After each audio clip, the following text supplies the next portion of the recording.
say, obviously, this is our final planning committee meeting of the electoral year. I really do appreciate the work that has been done by planning committee members. When you've got an agenda such as one we have tonight, nearly 500 pages, it is a considerable amount of work. And I have, this year in particular, seen that every member has obviously really put work in. And as chair, I really appreciate that. So thank you very much for that. Before we start the meeting itself, the housekeeping notes. So first of all, please, and especially members of the public as well, make sure your mobile phone is at least on silent or preferably turned off during the meeting wherever possible. We do not have any fire alarms planned, so therefore if you hear an alarm, it is to be taken note of. In the event of there being an alarm, please make sure you follow the Guildhall staff. Our mace sergeants are clearly dressed in their uniforms. They will take you to the nearest evacuation point at either the front or the back of the building. If you do require a loo, then we have toilets just up the steps there, and you can use those. For members of the committee, please remain focused on the topic being discussed. Questions should be direct and specific to the application that is being discussed. Please try and avoid repeating points which have already been made, and respect your other members of the committee and the position of chair. Please, can both officers and members ensure that when you are using microphones, you speak clearly and directly, which helps others in the room hear what is being said. Members of the public, if I can please ask that during the debate you do not engage in, what shall we say, noises off. It can be very disruptive indeed as we're trying to focus on debate points, and that I would be very grateful if you could do that. Finally, can I remind members that if they leave the meeting during consideration of an item, they will be unable to take part in the vote on their return. Therefore, if you require a comfort break, please indicate to me and we will break in order to make sure that we can adjourn at an appropriate time and you can continue in the debate. So we move on to, sorry, Councillor Paul. Please get lots of water. Yeah, we're going to say other members as well. The jugs and the water are up there. I already am escorted with both water and tea. But,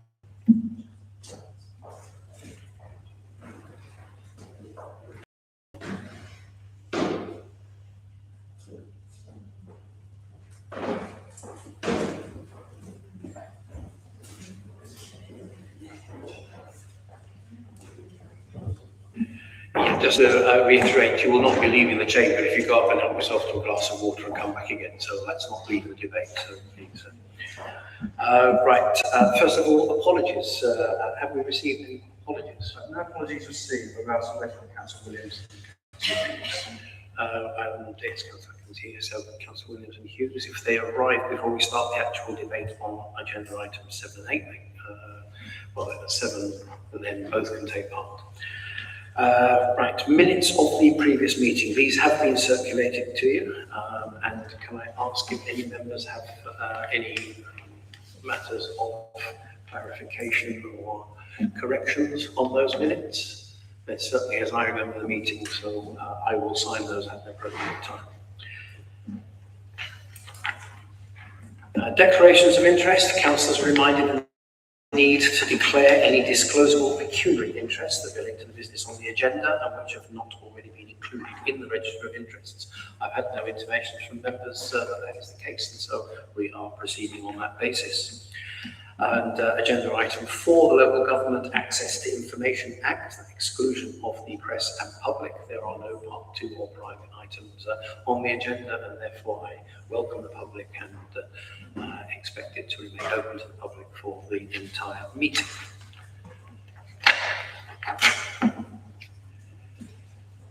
Right, I think I have, well, we can still go on to agenda item 5, which is the list of decisions made and withdrawn applications.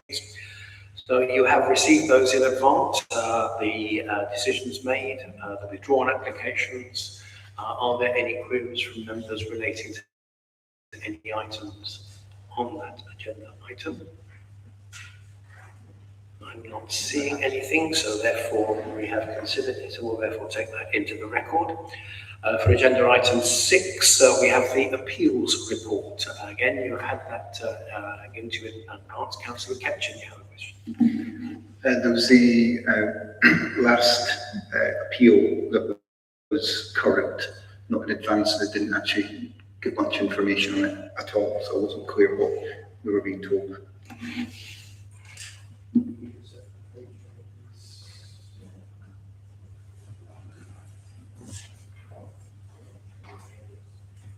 Are you on page 77 of the agenda?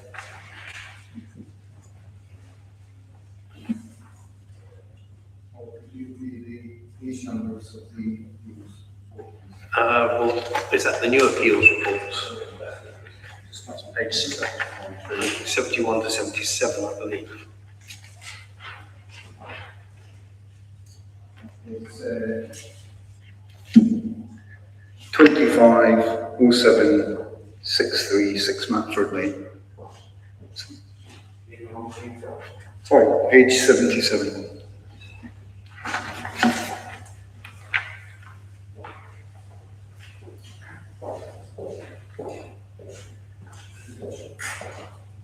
And again, just can you give the director the clause number 4 point? Clause number?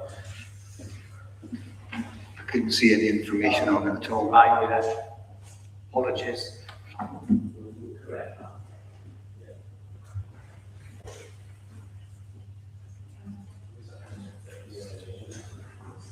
Okay, so yes, we will correct that. So we'll do Councillor Ketchen. Is that completely? The appeal is. We shall wait.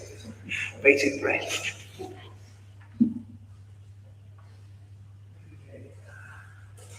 I think I can delay no longer, so we must record Councillor Williams and Hughes absent for agenda item 7. This is application 251042 FUL, the school playing field at Holmfield Road. So, we want public speaking. So I've got Councillor Harrington, yes. This is in all the wrong places there. Yep, so Councillor Hay, thank you.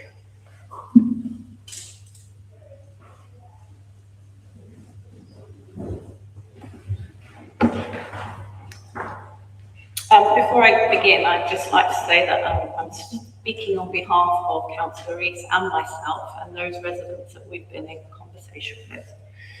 So, is this accommodation actually needed here? Need and demand are not the same thing. Within Hevertree Ward alone, there are 9 existing over 55s and retirement housing sites, a proportion currently empty and unsellable. Before this committee approves 36 more units in a conservation area, I ask, where is the evidence that demand exists at this location that cannot be met elsewhere? The developer claims this scheme saves the NHS £3,500 per person per year, and yet in the section 10 pages, pages 14 to 15, the NHS Devon Integrated Care Board states that Hevertree GP surgeries have insufficient capacity for new patients and require financial compensation for the harm caused. The Royal Devon Trust says the same. The developer presents the permissive path as a community benefit, but the report itself, section 16 to 17, page 32, confirms it cannot be made step-free or accommodate segregated cycling and has tree constraints. It is also gated and managed by a private developer. This is a development designed for older, less mobile residents on a site the developer describes as highly sustainable. Yet the one piece of public access it offers excludes wheelchair users, mobility scooters and prams. The RNIB's guidance has not been followed with random tactile. Guide dogs do not cross diagonally. This is not inclusion, it is the appearance of inclusion, and residents can see the difference. Sport England, section 10, page 11, asked to be reconsulted once mitigation projects were confirmed. I ask, has this happened? If not, a national expert consultee has not signed off on a material obligation. If this committee is minded to support this development, I would formally request that the £95,000 sport pitch contribution, considered pragmatic, to be directed to Heavitree Wards play and sport facilities. Section 4, page 5, confirms that mandatory 10% biodiversity net gain cannot be achieved on site. An off-site provision is required. Where is that land? Who owns it? How is its long-term management secured? And as this is a statutory requirement, it surely should be considered in the planning balance. The Principal Heritage Officer makes two important points in the update sheet. They note this site has potential for previously undiscovered archaeological deposits and recommends a full archaeological investigation. This land has remained undisturbed since the earliest Ordnance Survey records. What due diligence has been done before approving permanent development in such a rare location? They also conclude this proposal fails a statutory duty under section 72(1) of the Planning, Listed Buildings and Conservation Areas Act 1990, finding a legal failure and not merely a design concern. In additional notes, item 7, officers nonetheless recommend approval. I invite the committee to ask officers on the record how these public benefits outweigh a statutory failure. Historic England, section 10, page 10 to 11, similarly objects and identifies the scheme fails to meet the requirements of the conservation area. That question and its answer belongs in tonight's minutes. And finally, Diana Stoneman was headmistress of Bramdean School, the very school to which the playing field belonged. Before she passed away, she oversaw the housing development along Homefield Road. Why did she not sell off the playing field at the same time? Residents have told me she made her wishes clear. She wanted this green space kept for the people of Heavitree. And Bramdean Field CIC has come forward to honour that legacy with their ABC in the update sheet.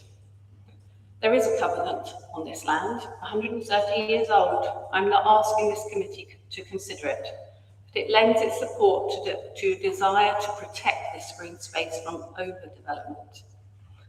The Principal Heritage Officer says this proposal fails a statutory duty. The NHS says it cannot cope. A path is offered as public benefit, but it isn't accessible, and the demand to justify building here has not been demonstrated. Please refuse this application. Thank you, Chair. Thank you very much, Councillor. Could you please remain at the podium? Thank you very much. Members, if you have questions for the Councillor, please remember these questions should be related to the comments that have just been made. Thank you. Councillor Ketchum. Could you just give me a little more understanding on the covenants? I didn't quite catch the gravity you were suggesting they held. Is there, with regards to this application in the covenants, a restriction of sorts that would discourage this kind of building? Thank you very much, Councillor. I was made aware that unfortunately the covenant can't be provided to this committee because it's not part of this committee's remit, but I will leave that perhaps to the Bramdean Playfield CIC to perhaps talk more on that. Thank you. Any other questions of the Councillor? Councillor Atkinson. Yes, thank you, Councillor. You mentioned you spoke to the former head of Bramdean School and said she wanted to preserve this site as a legacy. Can you explain, apart from that was her wish, what legal power she had over land? Because it says in here that it's never been public land, so it must belong to somebody. So the owners of the Bramdean School or the trustees or whoever, they must have made a decision to sell it or to get planning permission for it. So what is the position regarding, the ability of any individual to protect that for public open space? Thank you, Councillor. I personally didn't meet Diane. This is conversations I've had literally from the moment I was elected. People were emailing me saying that they were concerned about the development of this particular playing field. As to ownership, I can only assume that Diane passed and perhaps her estate was in probate, and therefore it's more complex than just simply leaving it to the community. Thank you. Are there any other questions, please? In that case, thank you very much, Councillor Hay.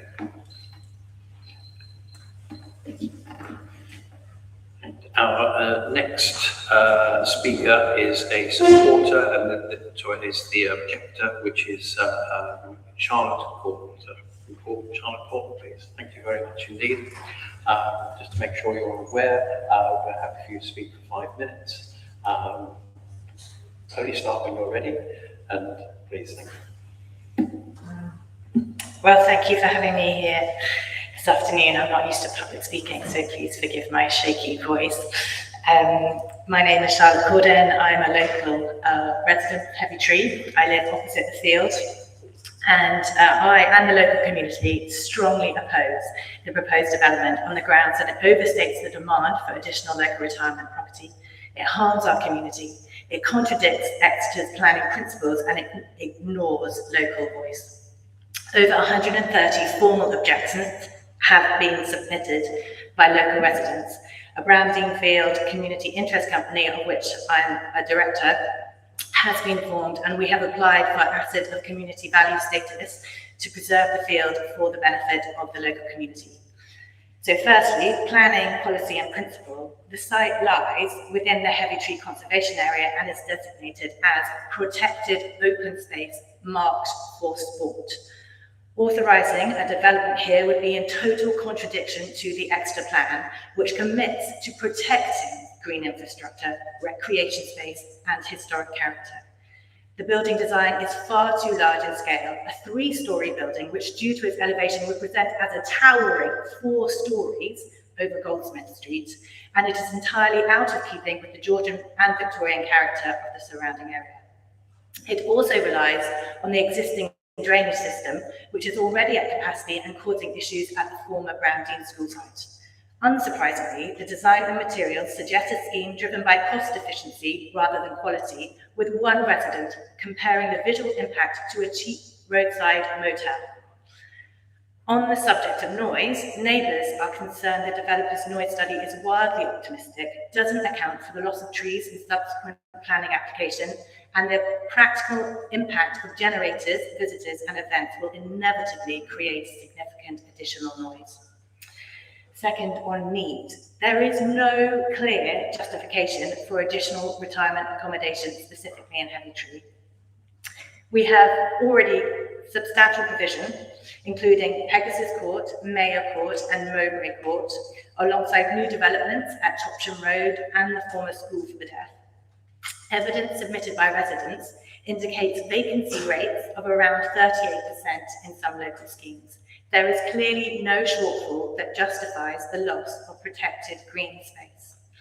Thirdly, on traffic access and safety, Homefield Road is effectively a single track road with cars parked along both sides. It also serves as a well-used cycling and walking route, particularly as there is no vehicle access through to Montlegrand. This proposal puts at risk those who use it daily. Parents taking children to the numerous nurseries in the local area, families walking to school and on scooters, cyclists, including children from St Michael's Primary, taking cycle safety classes along this road. It is a popular route for pedestrians and dog walkers, especially those keen to avoid the noisy, heavy traffic on 4th Street.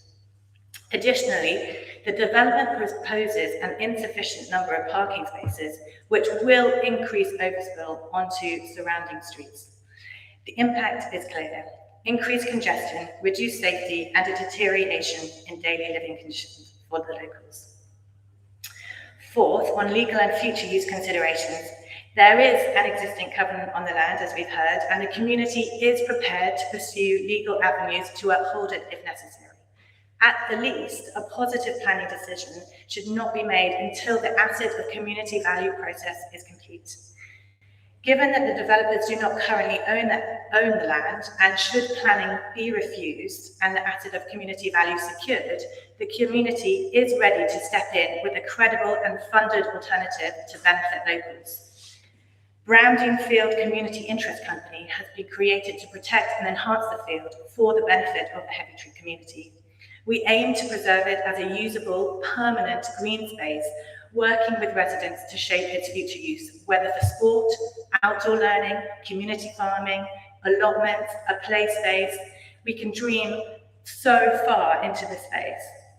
And you cannot deny it is a beautiful, open, green space treasured by the community, and it deserves a use that honours its beauty and its 100-year history as an educational space for children to enjoy. Finally, on public trust, this proposal is widely opposed. At a time when confidence in decision-making is under strain, it is essential that decisions reflect both planning policy and the clearly expressed views of local residents. The choice is clear. Support a development that conflicts with policy, lacks clear need, is overwhelmingly opposed by local residents and permanently harms the local area, or deny the application and pave the way for a credible, community-backed alternative that protects green space, connection to heritage, and the well-being of future generations. I urge you to reject this application. Thank you very much. Members, I'll start off with Councillor Paul. Questions?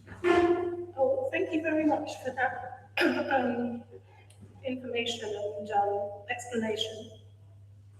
I just wonder how much community share capital has been raised towards a purchase of the property. Has any approach been made to the landowners? And are you aware of any legal basis for a compulsory purchase order? Thanks very much. Thank you. So firstly, yes, we do have some soft pledges that could cover the initial cost of the purchase of the field if the owners were willing to negotiate a fair price. We have what we think is a fair price. The owner, to answer the question earlier, is Anne Cordner. So we ourselves bought Diane Stoneman's house, and we live absolutely opposite the field. We also were interested in purchasing the field for the community when we bought the house. But at that time, they'd already signed heads of terms with McCarthy Stone to apply for planning permission. So we were unable to negotiate with them. Sorry, what was the second part of your question?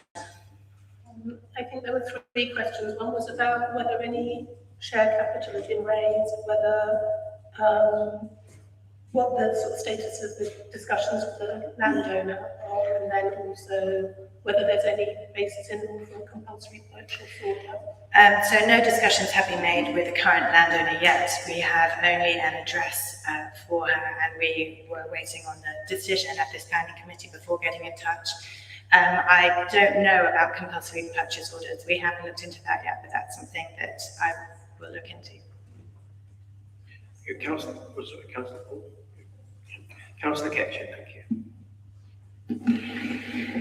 I was interested to hear that you're pursuing an asset of community value approach, and I noticed there was some paperwork that we'd sort of had highlighted of that.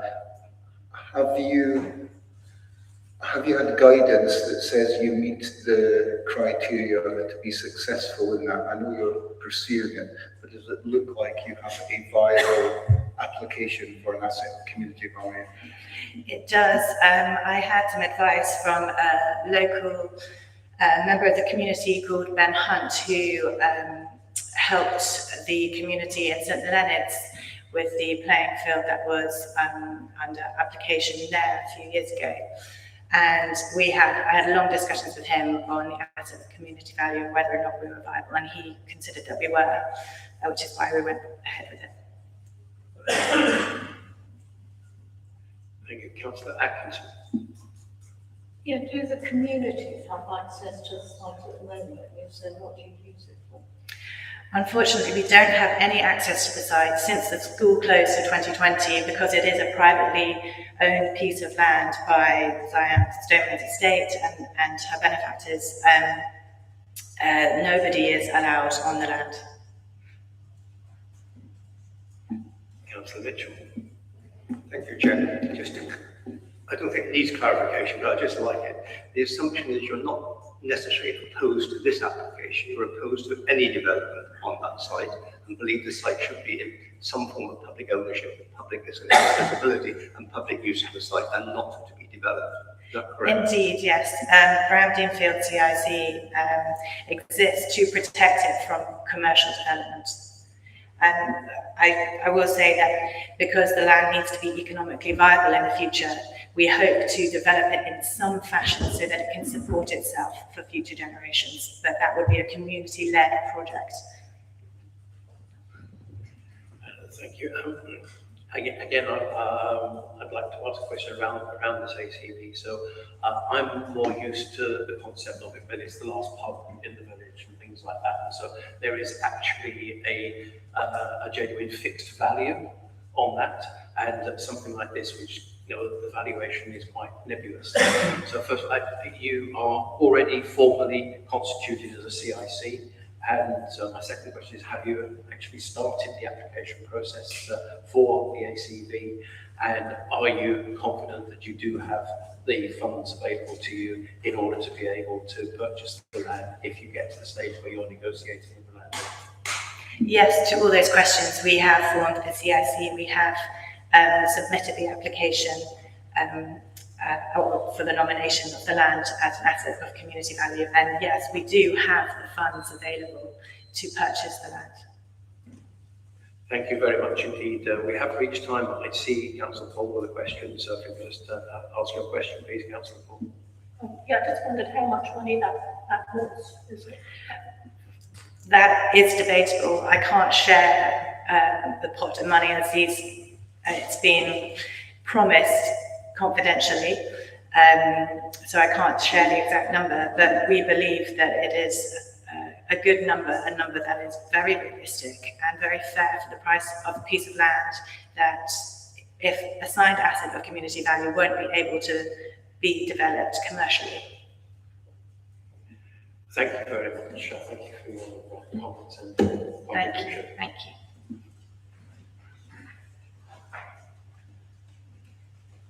Our next speaker is speaking in support from the Planning Bureau, Mr. David Williams. Thank you, Mr. Williams, again, as before, we have 5 minutes. Thank you. Thank you, Chair. Good evening, everyone. In support of your officer's recommendation for approval, I'd like to start by reiterating some of the key points that the report draws out. As explained just by the last speaker, the site is a private, inaccessible field within the conservation area, once forming part of the old Browndean School. The site has remained vacant and unused since the closure of the school, and the site is in a wholly sustainable location within the settlement. It is a suitable location for older persons' accommodation, providing access to local retail, bus, train, medical support within the settlement. Its development would provide a much needed housing option, an alternative to other family, student or starter home accommodation, which has been developed in the neighbourhood, as well as older persons' housing. It addresses a need which is supported by the Exeter Local Housing Needs Assessment and is identified as a critical need within the NPPF. With a lack of 5-year housing land supply and dated local plan policies, the tilted balance set out in the NPPF paragraph 11D applies, with a presumption in favour of sustainable development.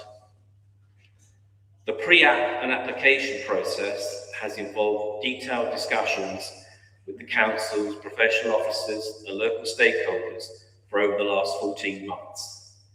This has included the design review panel, Design West, the planning member working group, and consultation with local residents, including a local exhibition.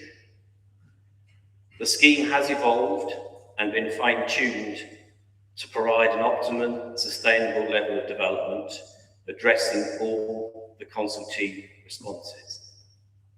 As with most forms of older persons housing, there are viability considerations, and the application is accompanied by one such appraisal. That has been independently reviewed, and the report, as set out in your committee papers, shows that the scheme would deliver in excess of £1 million towards affordable housing contributions. It is understood opportunities exist for this to be used to support the delivery of housing, additional housing within the city. The example given is Vaughan Road. The proposal not only seeks to retain, but also reinforce the defining tree belt to the boundaries, which is a key contributory factor of the site within the conservation area. A detailed landscaping scheme with additional trees is proposed as part of the scheme.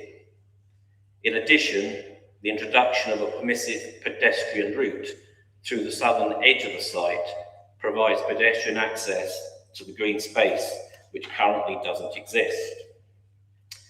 A sustainable scheme is created, which is pedestrian and non-car focused. Aside from a clear and clutter-free pedestrian route to the southern edge, provision is made for 100% electric car charging, mobility buddy storage and cycle storage, supported by a scheme travel plan. In technology terms, the building is of sustainable construction with a fabric-first approach and makes use of PV panels for sustainable energy and mechanical vent and heat recovery and air source heat pumps for reduced energy consumption. The scheme has the support of the Highways Authority with a level of car parking, optimum for an older person's housing scheme of this nature, both in terms of occupiers, visitors, support workers. The average age of entry of people moving into such accommodation will be in the region of the late 70s, early 80s, importantly making this the average occupier less mobile and less reliant on a car. The numbers reflect the extensive data and evidence undertaken by the applicants and similar providers over a number of years, and the community nature of the scheme is such that there tends to be shared trips, outings, deliveries, and over time, a notable reduction in car ownership. An enlarged access pedestrian crossing is included with an enhanced visibility display, which alongside its accessibility to public transport and local facilities results in a minimal effect upon highway and public safety. And finally, a Section 106 agreement secures the infrastructure not only for affordable housing, the off-site sports pitch provision, health provision, travel plan, and the recreation mitigation for the estuary. Conditions do require compliance with biodiversity net gain, which will be addressed partly on site and partly through the purchase of off-site credits, subject to condition. Thank you very much. Thank you, Mr. Williams. Questions, please, from members? I've got a couple. First of all, relating to the parking, it was mentioned by the objectors that parking is insufficient. How many cars do you expect to be used by staff, and how many by residents? In terms of staff, there will be one permanent house manager operating during daylight hours between 9 and 5. And in terms of other visitors individually to the residents, they will be unallocated, but there will be visitor spaces within the scheme itself, both for care workers, wage support workers, and visitors. Thank you. There was also a question from the councillor speaking under Standing Order 44 relating to, lost my train of thought now.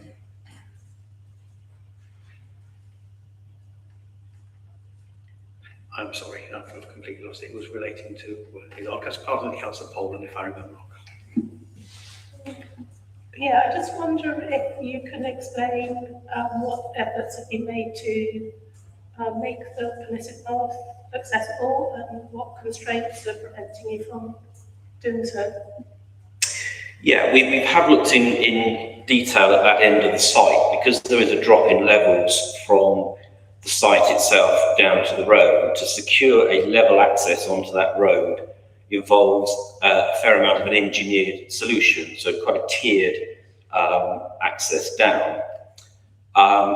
The balance and the thought here is that not the preference, but I think that the balance in terms of the conservation area is to retain as much of that boundary trees as possible and to avoid further urbanisation at that end of the site. So it was felt that the use of the steps, fairly kind of easy steps, would provide access for most residents of the scheme and also for most active residents of the locality. It's not the only access, obviously, down to that part of the site. The road obviously lies adjacent to it as well, providing a step-free point of access. But in terms of that access and route through, that was felt the best solution, balancing out those engineering impact, council conservation area impact assessment. Are there any other questions? Councillor Atkinson. In this area, the report does say it's resident parking only. And as we know, there have been no new permissions would be granted to any new development, for residents parking on that site. So bearing that in mind, this is my first question, can you confirm that you're not relying on visitors or staff to be able to access residents parking? And secondly, I'm just a bit concerned that I think the access is proposed via Homefield, though it doesn't actually in the plan I've got say where that access point is going to be.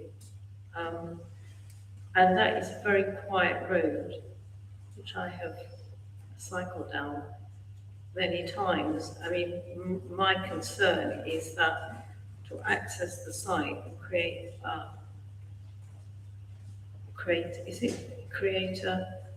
yeah, I can see it now on another plan. It looks a bit tight to me. Yeah, so it looks very tight, doesn't it? Yes. Well, yes, just picking up those 2 points. In terms of the first point, the parking assessment is based on no on-street parking being available to the residents. Obviously, it's the council's discretion as well whether that's controlled. And as part of the travel plan, it's made very clear in any documentation what is and what isn't available in terms of on-street parking and car parking within the premises itself.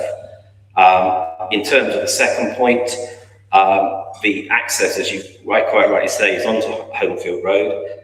That's been subject of quite extensive discussions with the Highway Authority to get that access visibility right and to provide a safe form of access both for pedestrians and for vehicles. And yes, the road obviously narrows, it is quite heavily parked at times, but in terms of the net effect on highway and public safety, that balance can be met, and obviously there's no objection from the Highway Authority. Thank you very much. Are there any other questions?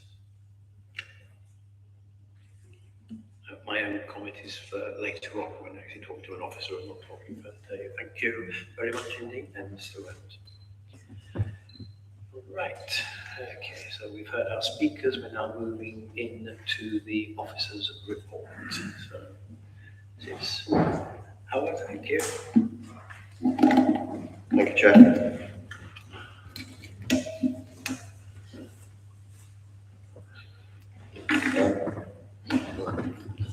So first of all, just to draw members' attention, there is an additional information sheet. This includes the written representations from the Heritage Officer, which are appended to it. And it also makes reference to the representations from Bramley Field CIC. You've heard about the asset community value, which was received after the report was published. And we're bringing Simon in to just give us a bit of a background about the legislative provisions of assets community value and how those relate to the planning system. Thank you, Howard. So, yes, an application has been received by the council to be listed for the land to be listed as an asset of community value. I think it's important to remember that the statutory regime for assets of community value is separate from the planning issues, planning regime. If an asset of community value, if it is listed as an asset of community value, it doesn't preclude development. It's not. It only provides the community with the right to bid on that particular asset, and it imposes a moratorium on of up to 6 months for parties to be able to negotiate. The local authority is the decision maker for assets of community value. That's not done by city development, that's done by another department within the city council. They ultimately have to determine whether the use of the land or building has furthered the social well-being or social interests of the local community in the recent past, and whether it's realistic to consider that it will do so again during the next 5 years. So that's something, a separate process that is taking place, and notification still has to be, there's a notification process that will have to be followed in order to receive representations on that. And the council has 8 weeks to determine whether or not it is an asset of community value. And so that is a little bit about the background there. Thank you.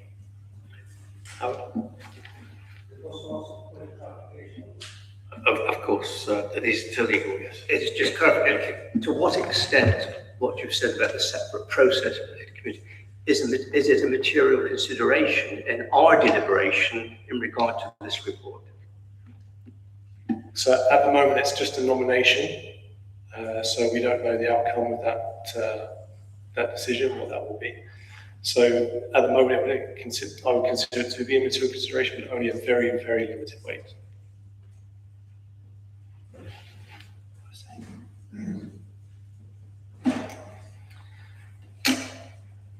So I'm now going to ask legal for Howard. Thank you. So just to add, if it were to be subsequently listed as an asset of community value, the listing in itself would be a material consideration, of course, but it would be the community uses underlying that would be essentially the material considerations. The listing itself doesn't convey any special interest in itself, but it would be the community uses that would perhaps be established as a result of the listing. So it would make a bit of a difference, yeah. So Howard, if you may continue, please. Thank you. So the red line of the site, half hectare site in Heavitree, north of the centre of Heavitree, bounded by Enfield Road on the west, Goldsmith Street on the east, the banks and properties on Bonnyton Grove, north and Park Place on the south. The site frontages on Homefield Road and Park Place do not have footways along those on that side of the road. So bear in mind. In the review, you can see the trees that surround the pitch in the centre of the site, which are subject to tree preservation order. And you can see the sort of slightly sparse from Goldsmith Street frontage, which we look at the landscape scheme. So these are heritage designations in and around the site. You see the site in the centre of the screen there at the edge of the conservation area, and it is judged in the conservation process making a positive contribution to its greenness and the openness of that site. There are some locally listed buildings opposite the site, former school buildings, and also immediately south of it, the last few terraced houses on the east side of Enfield Road as you approach the site are locally listed. Talk about policies. For the green, you see Heavitree Pleasure Ground on the right-hand side of the site's green listing, And in the centre of the site, you can see the site itself is covered up on CL3. It's a protection of open space.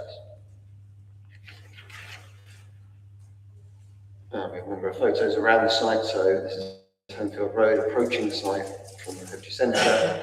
The last houses on that right-hand side are looking listed. And the site is in the background with the trees surrounding the perimeter. So it doesn't in summer.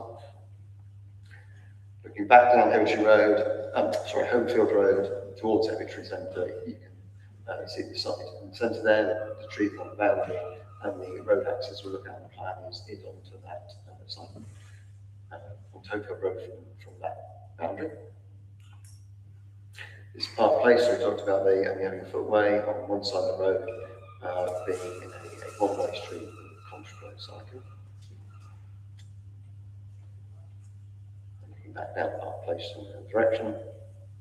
Talked about the levels difference between the site, which was level to form a plain pitch and was raised up above Goldsmith Street. And looking north Goldsmith Street to the side of that.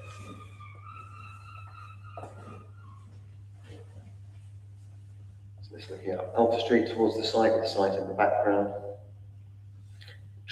The larger trees you see there on the far side of the site.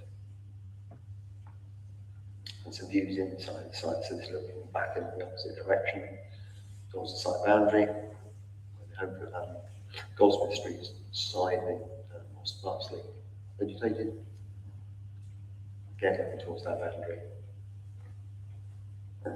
North one side of the site, and Goldsmith Street with the site frontage. On the right hand side there, the levels change with the retaining wall, which gets taller towards the north end. So the proposed development is in the direction of a 3-storey building with 36 multi-bed, 8 restricted apartments associated refuse stores, access, etc. So the layout site with the access in the bottom left-hand corner to Homefield Road. It's an existing field gate style access, which is slightly widened, and 3 trees removed to form a visibility space and make it safe.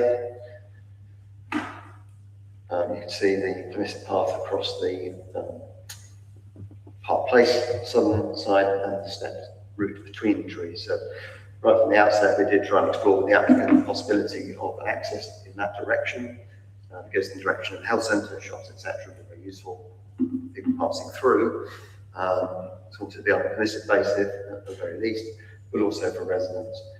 And the reason it is stepped is because of the site levels. If you wanted that as a cycle route or a disabled accessible 120 slope, you do start with some significant engineering operations. You do need small trees. And for those reasons, we haven't been able to secure a satisfactory cycle route or a step-free route in that location. So the site has 25 parking spaces access from Homefield Road and the turning gates, so cars can enter, vehicles can enter in full gear.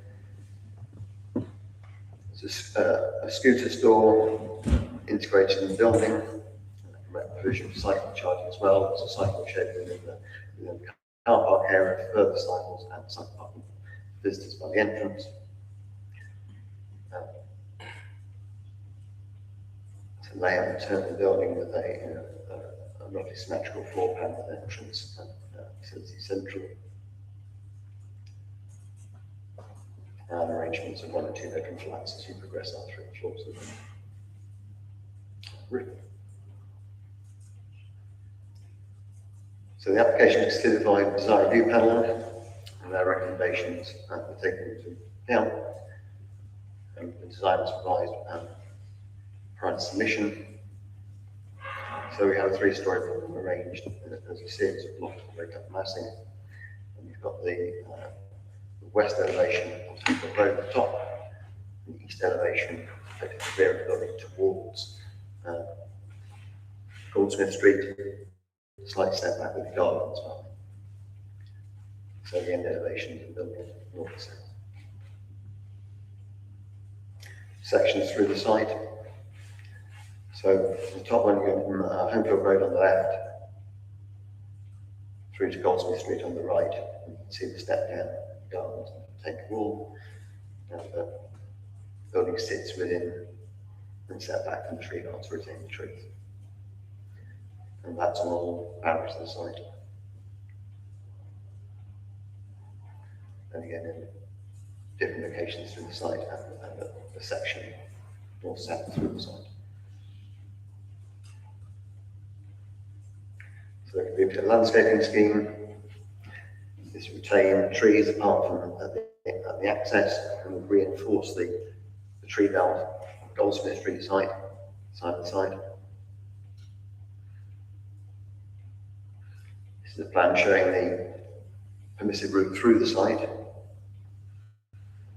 and that includes the area in green. There's a seating area and a small garden space that will be accessible to the public as well as the path. So some illustrative images. This is the front facade facing the gardens and ultimately towards Goldsmith Street. And this is seen from the car parking area and from Hopefield Road. So the report goes through all the key planning issues.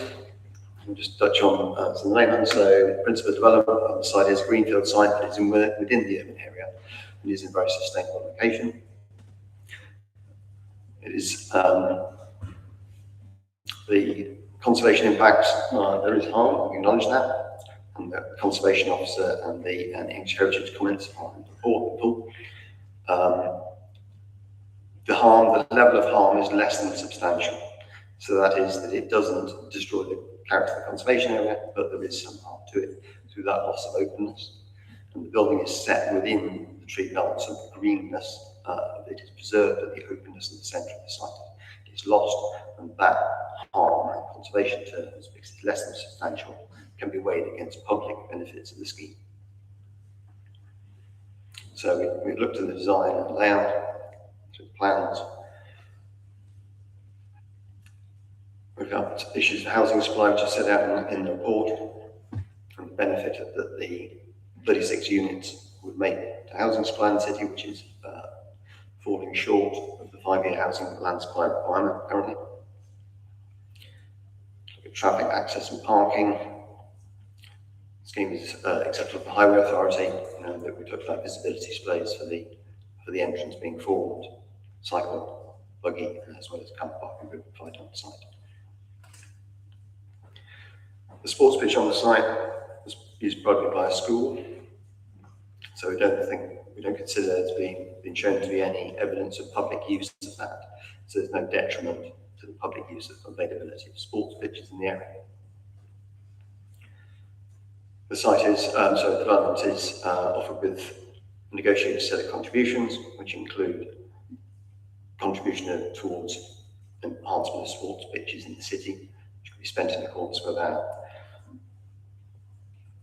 sports pitch strategy.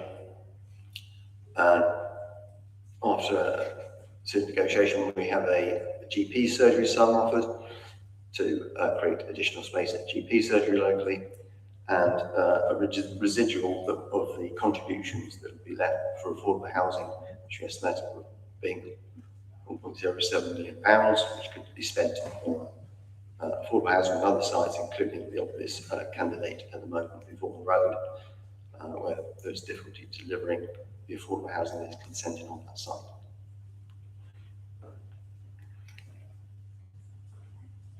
So we briefly go back to the planning balance. We acknowledge there is heritage harm. We don't consider there's been public access to the sports pitches, so we don't consider there's lots of sports opportunity.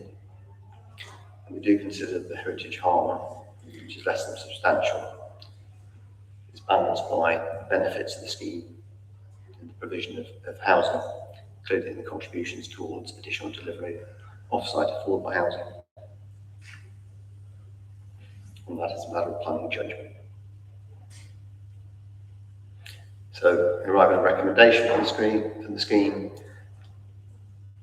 So I should have mentioned BNG, biodiversity net gains, that secures the off-site contribution as well as the on-site to ensure there's 10% biodiversity net gain as a result of the development.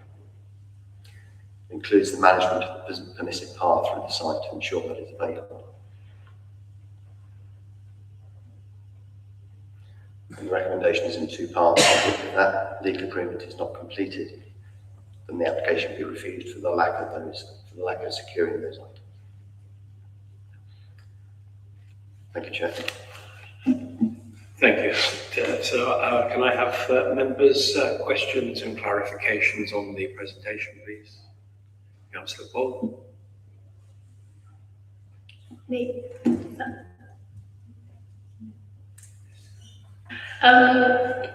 Thanks very much. So can I just go back to some earlier points?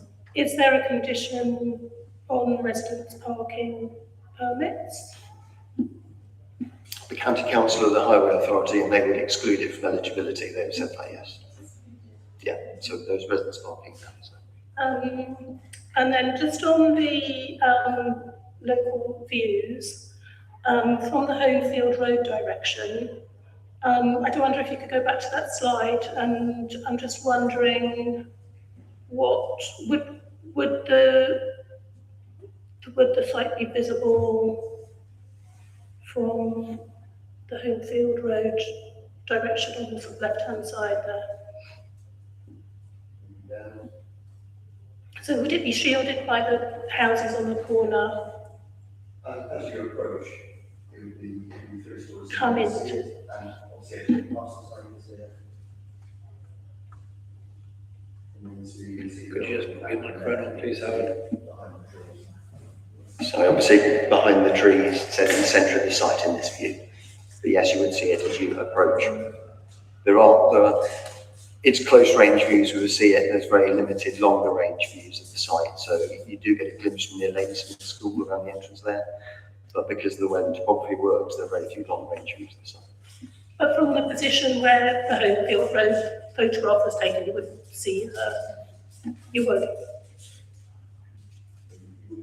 It in this view set in the site, and as you went, you would.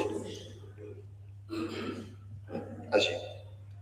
And am I correct on Goldsmith Street? There are already some 3-story elevations, and has that been taken into consideration in the sort of setting? And so here you see. What are the mature trees already there on the Goldsmith side, or are they? On the Goldsmith side, there are some gaps in the existing tree planting, and the landscaping scheme would add trees onto that frontage. And then just finally on the seating area, has any discussion taken place specifically around the seating area with the designing outline officers? So the police have been consulted on Sorry. The police have been consulted on it, and the management plan for that would, allow for closure if there were problems. Allow for that. Also, the site, understandably, covered by CCTV, so it is visible. It is naturally policed from the buildings, so we think that the likelihood of antisocial behaviour in that area is low, but it could be managed by, the permissive part does have gates. The agreement to manage it would dictate when they could be shut, and if there were problems, they could potentially, for example, be shut at night or what would be required, but the assumption would be that it would be open unless there were problems. Thank you very much.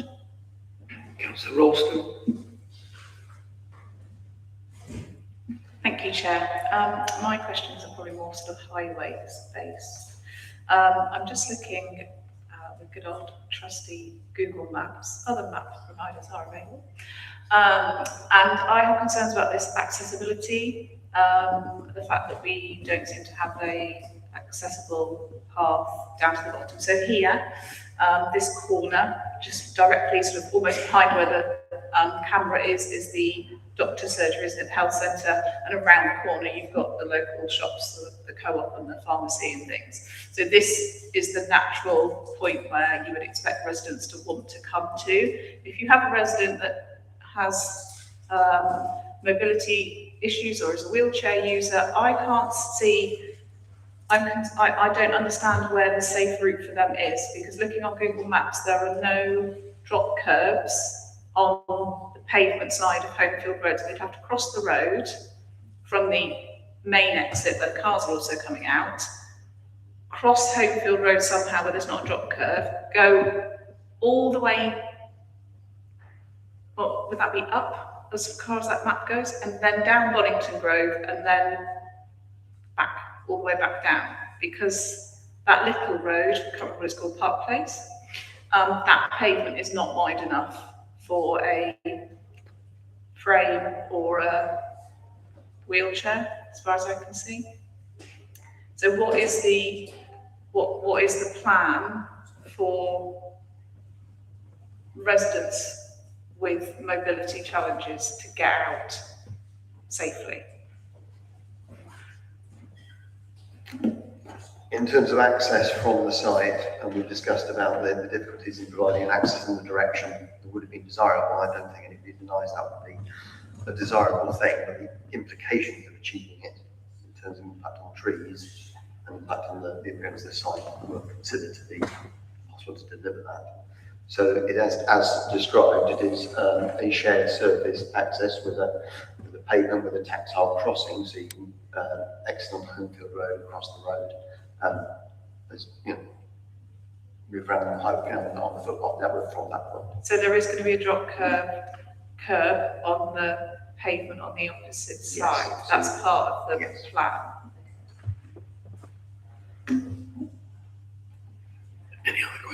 Any other questions, Councillor Mitchell?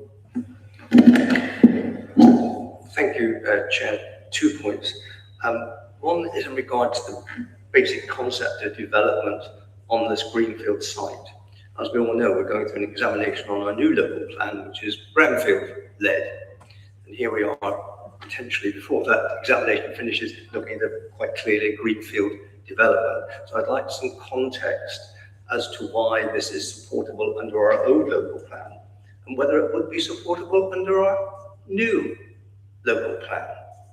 And also in relation to greenfield sites, is there a difference in the attitude of the local planning authority to greenfield sites within a contained urban area, and where the greenfield fits into a larger landscape of other greenfields in the surrounding areas? Because the concern here, this is loss that cannot be replaced. So the existing local plan protects the site as a policy, protects its green space, as does the emerging plan, but that doesn't carry any weight in decision making yet. The housing policies in the existing plan do make a distinction between urban sites, and does already have a hierarchy and preference for urban brownfield sites. It's the highest point of that hierarchy, but does allow for greenfield development of infield sites as well. It's less desirable.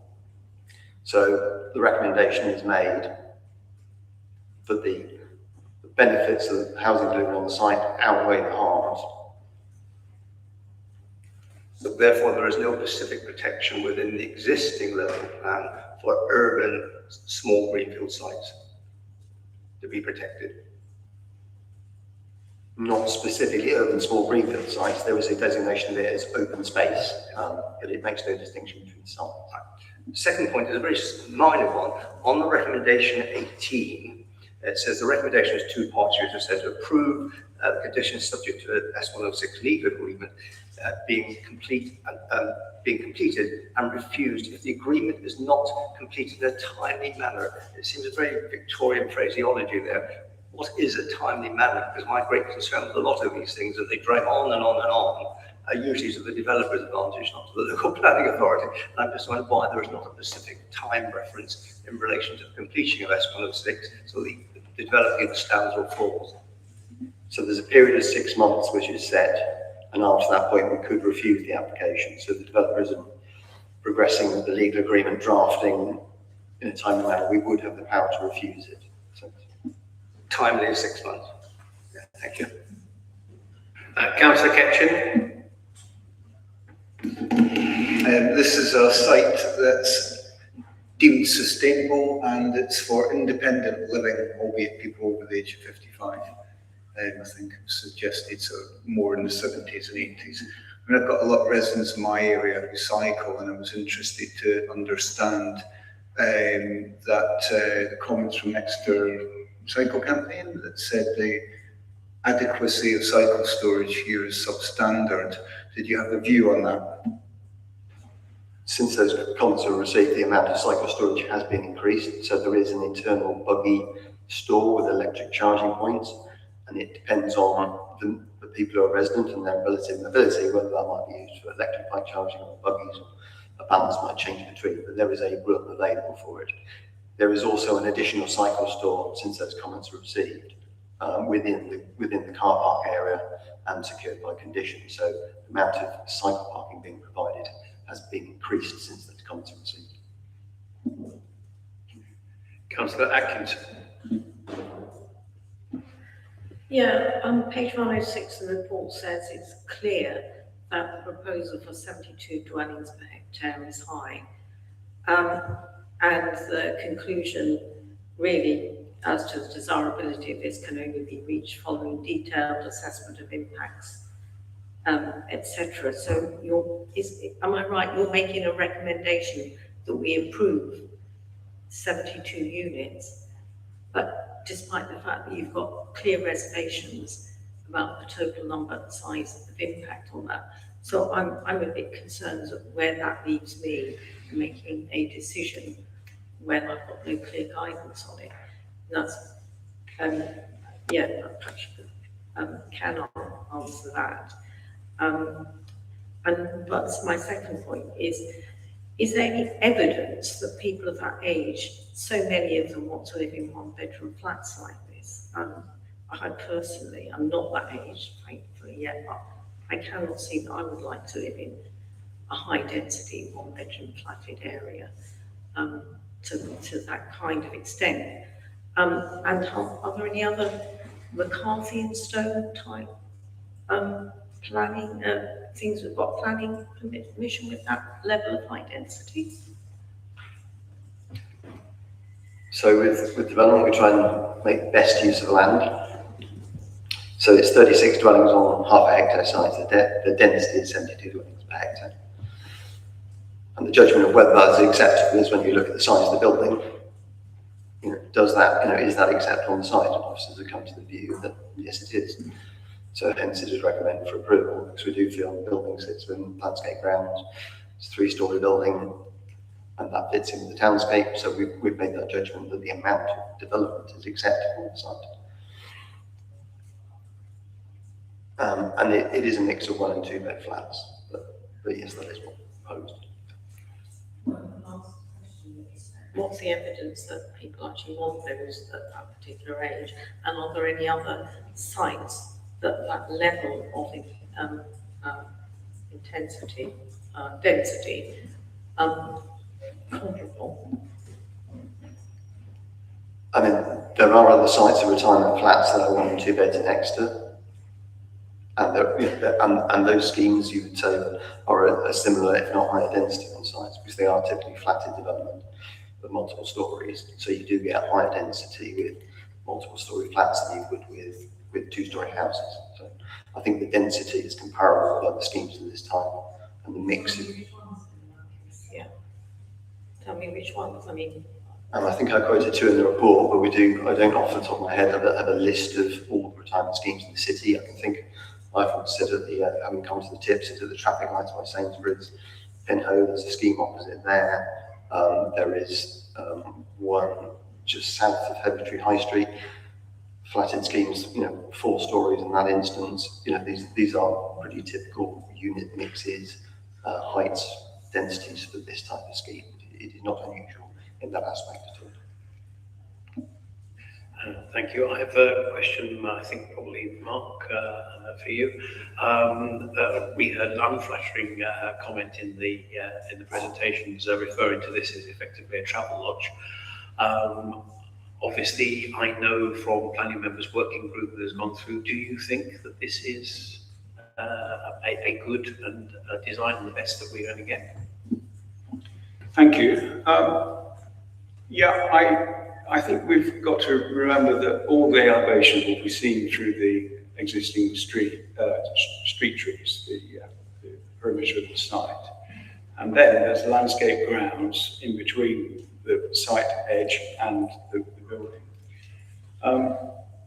I think it's interesting as a compositional idea because it has a different sort of presentation to Homefield Road rather than to Goldsmith Street. Goldsmith Street is a fairly shallow U shape, receiving the terrace streets coming in from the east. But then Goldsmith Street, Homefield Road, is a series of linked villas, 3 villas with a screen wall at ground floor level, which you have seen. And I think there's a considerable amount of interest when the sun plays on that modelling. Then what looks quite austere at the moment will come to life, and I think it is acceptable, and certainly the scale is acceptable. If you perhaps see the cross sections, Howard. Yeah, so on the top there, you can see that it's set lower than the ridge line of buildings on Homefield Road, so I'm getting mixed up. And okay, it does step up from Goldsmith Street, but that's a considerable setback from the street edge. So it's about 12 metres, I think. And as I say, new landscape and new street trees on that side of the building. So I do think it is an acceptable contribution to the townscape. The open space will be lost, but it's inaccessible at the moment. Yeah. Thank you. Are there any other questions? The officers? No, in that case, thank you very much.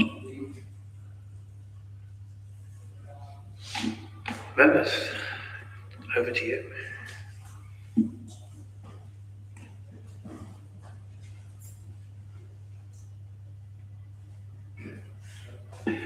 Councillor Fashion. Thank you, Chair. I'm just going back to when we had the lady from the community, apologies, I forgot her name, and she was talking about doing the, thank you. Is there any way that we can wait until that's completed before we make a decision on this? Because it seems a shame to lose a green space that a community could possibly take over and run. If they're allowed to do that, and we wouldn't want to miss the chance by giving permission for this to go ahead now. So I don't know if that was something we could consider. Okay, Councillor, I'm going to phrase this better. Are you proposing a motion, Councillor? Yes, I believe I am, Chair. Can you formulate that into words without me putting them into your mouth? Please, can we defer this until we know whether the asset transfer is a possibility or not? Right, so I have a motion that we defer until the ACV determination. Do I have a seconder for that? I saw Councillor Mitchell first.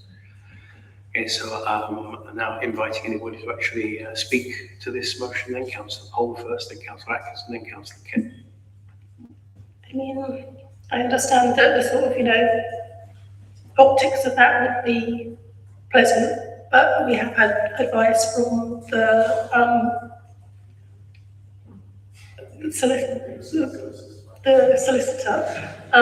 that the actual, my understanding of the advice we had was that whether there was planning permission or no planning permission on the site wouldn't have a material impact on the outcome of the community asset process, which would be a separate process. And so, and that process would go ahead on its own merit, based on its own merit.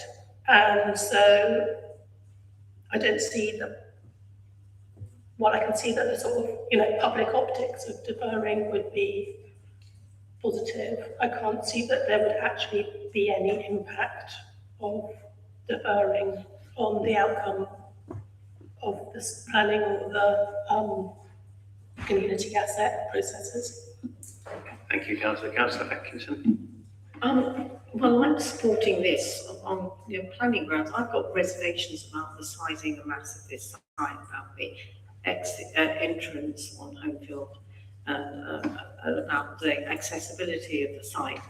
And I think that if we defer this, then I think we get a better development at the end of the day. And also we give the community the opportunity to raise the money, which would, I think they should be given that chance. I mean, but principally, my reasons for supporting the deferral are on planning grounds for some of the reasons that I've said. I'm not necessarily satisfied with the current design at the moment. And within the report, I've already said that the planners have got concerns about the design and the impact on the local environment. And I think we should give both the planners and the community a chance to improve or buy out the site. Thank you. Thank you, Councillor. Unfortunately, I think you've sort of added words into the motion that aren't there. The motion that we're discussing at the moment is whether we defer in order to enable the ACV process to take place. If we do defer, that process is 8 weeks long, and so therefore it would come back to committee in exactly the form that it is. If you wish to propose a second motion asking for it to be deferred for for comments, but we haven't actually gone into the debate on the things there, so I think you're rather prejudging that. No, Councillor, I'm not prepared to accept the amendment in that case, because what you're doing is creating a completely new argument that we haven't had a chance to discuss yet. Okay, we have not yet discussed the application in front of us. We are discussing a motion to defer that discussion for 8 weeks in order to enable an ACV determination to happen. We've heard from legal that if the ACV determination is in favour, then it would add more weight than the nomination that currently has at the moment. That is all. All the rest of the debate will happen at the deferred meeting, if that is the decision of this committee. Okay, so I take the point. I refer that and say that I support the motion to give an opportunity, and I hope while that's going on, planners will have further discussions. Okay, Councillor Mitchell, then Councillor Kitchen. Thank you, Chair. I think Councillor Ackles' point comes in if the amendment fails, then that can come into the general debate. I hope it doesn't fail. That's why I'm seconding the amendment, because first of all, you've got the general principle of greenfield development, and I think we need to be very concerned about loss of inner city greenfield space, even if it is not in the public domain at the moment. And I think any community initiative we know takes time, takes a lot of energy, etc. So they must be given space, literally green space, to develop their idea, to see if it can come to fruition.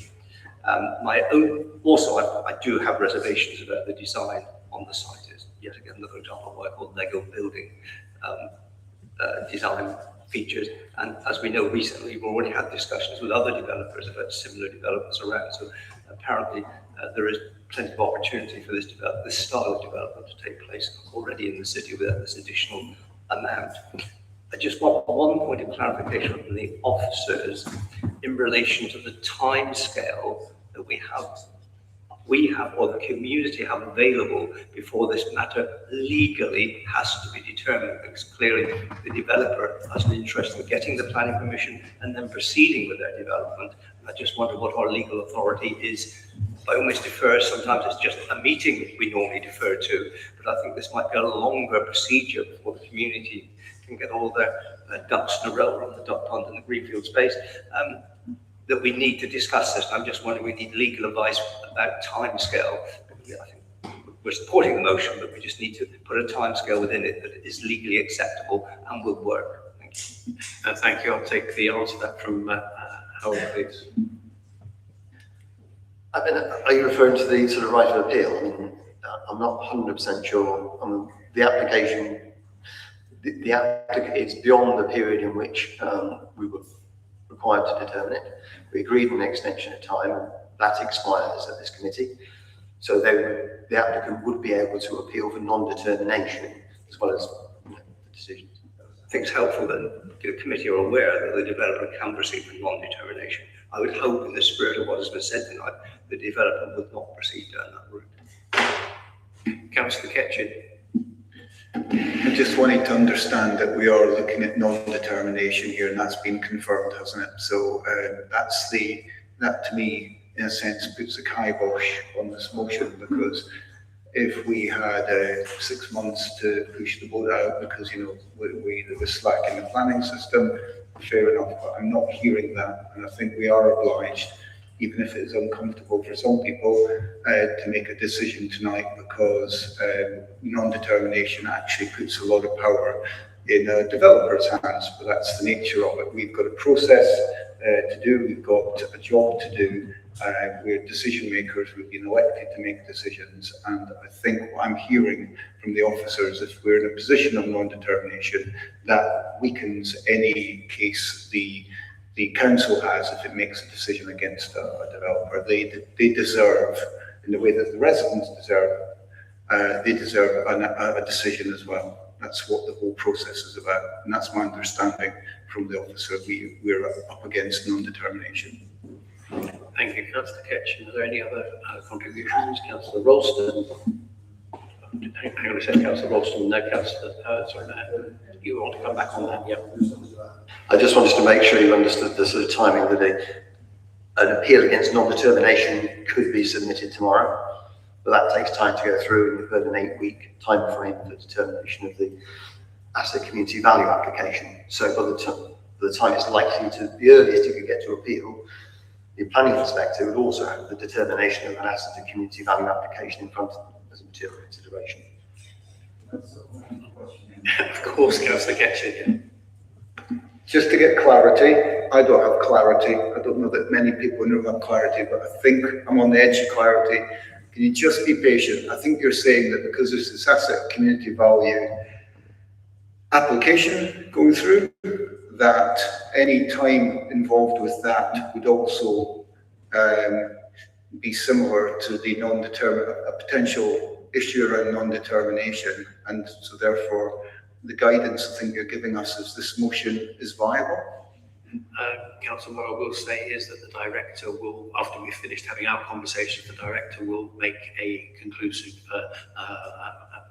sort of clarification of where we're at and what will happen regardless of whether we pass this motion or whether we defeat it. Councillor Ralston first. Thank you. I think I hear what you're saying about the needing to make a decision tonight, Councillor, but I think that given that the community have pulled together and got to this point to submit, you know, it's not an easy process to have got to the point where they're already in a position to make an offer potentially. I think that 8 weeks isn't a big deal in the grand scheme of things from that, and I think that as we are here to represent our residents, we should give them that opportunity to have that. I won't be here in 8 weeks when it comes back again, so can somebody please raise that pavement? Thank you, Councillor Lawson. Councillor Atkins, I saw your hand raised. You have already made several points. Can you please be brief? Yeah, just brief on that. I mean, the developers are here. Obviously, it's in McCarthy and Stone's interest to bring the community along with them. And then having heard what has been said by the community and the timescales which we're in, do hope that they will use, the members of this committee support the motion, that they will use that time usefully to talk to the community and the planners going forward. So yeah, I suppose I'm saying that I think it's in the developer's interest as well. Thank you, Councillor. My contribution is based on my experience with ACVs being applied to public houses, and there is always, when one is being applied for, because there is considerable local interest in trying to maintain that asset. I think it's a shame that the CIC didn't come with this rather sooner. They've been talking ever since the land was potentially available, but they are where they are. and I think that we need to be giving them an opportunity to pull that together. We've heard from the officers that it will change the weight, but it will still only be a consideration in amongst all the other considerations when we come back to full debate. I'm going to pass over to the director to conclude that. Thank you, Chair. So I'm just going to speak to the motion that's been put to you. In the officer's report, we set out the range of factors that go into the planning balance, and then in officer's view, the way that should be attached to those various factors. In the end, though, the way to be attached to, in fact, is the role of the decision maker to put that weight and attach the appropriate weight. At the moment, you're the decision maker. However, as we've heard tomorrow, that could change, and it could be the planning inspectorate. However, the way in which the officers have approached that planning balance, I would say, is very similar to what the way the planning inspector would also approach it. And likewise, if something changes to affect that balance, the planning inspector, just as we would as officers, would have to reconsider that. The scope for making those changes to the planning balance, though, is in relation to the asset of community value, whether that gains any more weight as a beyond just what it is at the moment, which is a nomination, therefore has very little weight. So if the application was successful, that does increase its weight, and that could change the way in which the decision maker, either you or the planning inspector, looks at the facts. But it would only be limited to, I would say, probably the recreational value. Because at the moment we're saying the weight to be given to that factor is very minimal because there's no public access. However, if there was a greater chance that there could be public access as a result of a successful asset of community value application, then that obviously that weight would need to be changed. Whether that's significant enough to outweigh the other factors in that planning balance, again, that's for you to decide as a decision maker or the planning inspector. So at the moment, we're talking about, if you're talking about deferring the application to allow that planning balance to be reconsidered. My advice is that in doing that, the scope of reconsidering the planning balance, whether it's in your hands or the plan's, isn't that great, but there is a reconsideration nevertheless. So, and whether that's done by yourselves or the planning inspector, we've heard that the timescale involved that would happen.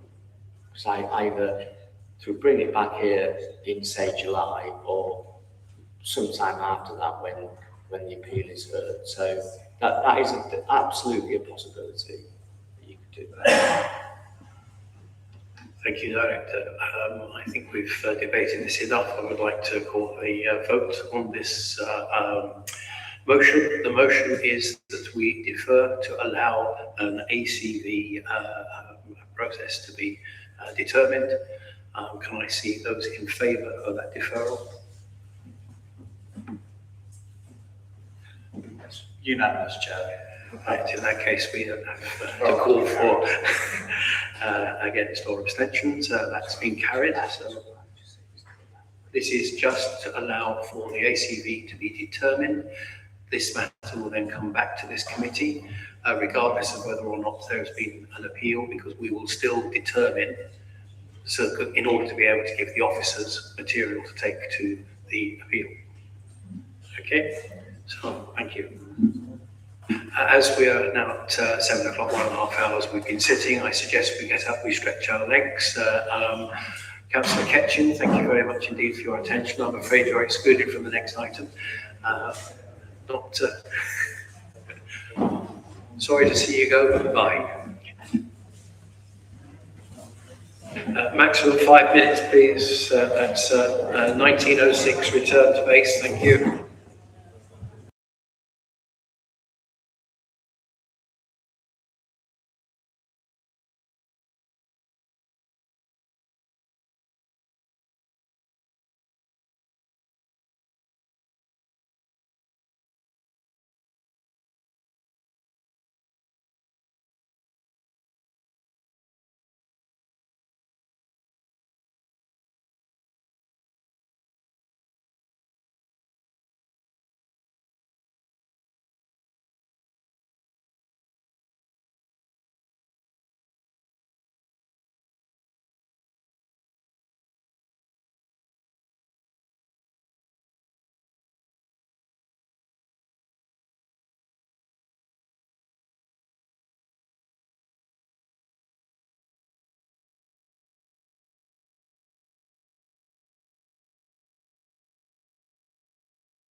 Agenda item 8. Let's find my agenda. As always.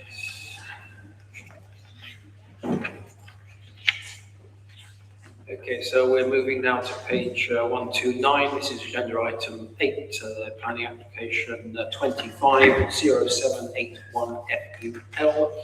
This is St Mary Arches Street car park. Now, this in itself is a deferred item.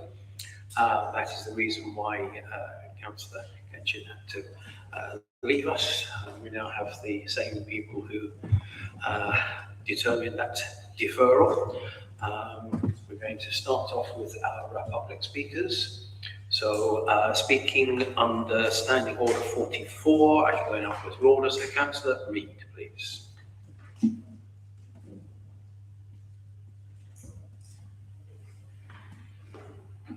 Thank you, Councillor. As with all our speakers, you have 5 minutes, but you may stop whenever you're ready. Thank you. Thank you so much. Yes, thank you. I'd like to draw members' attention of the Plan Committee to the issues relating to heritage, massing and density as highlighted in the report in the summary section. And these issues are shared by many residents who've been in contact with us, councillors of St David's.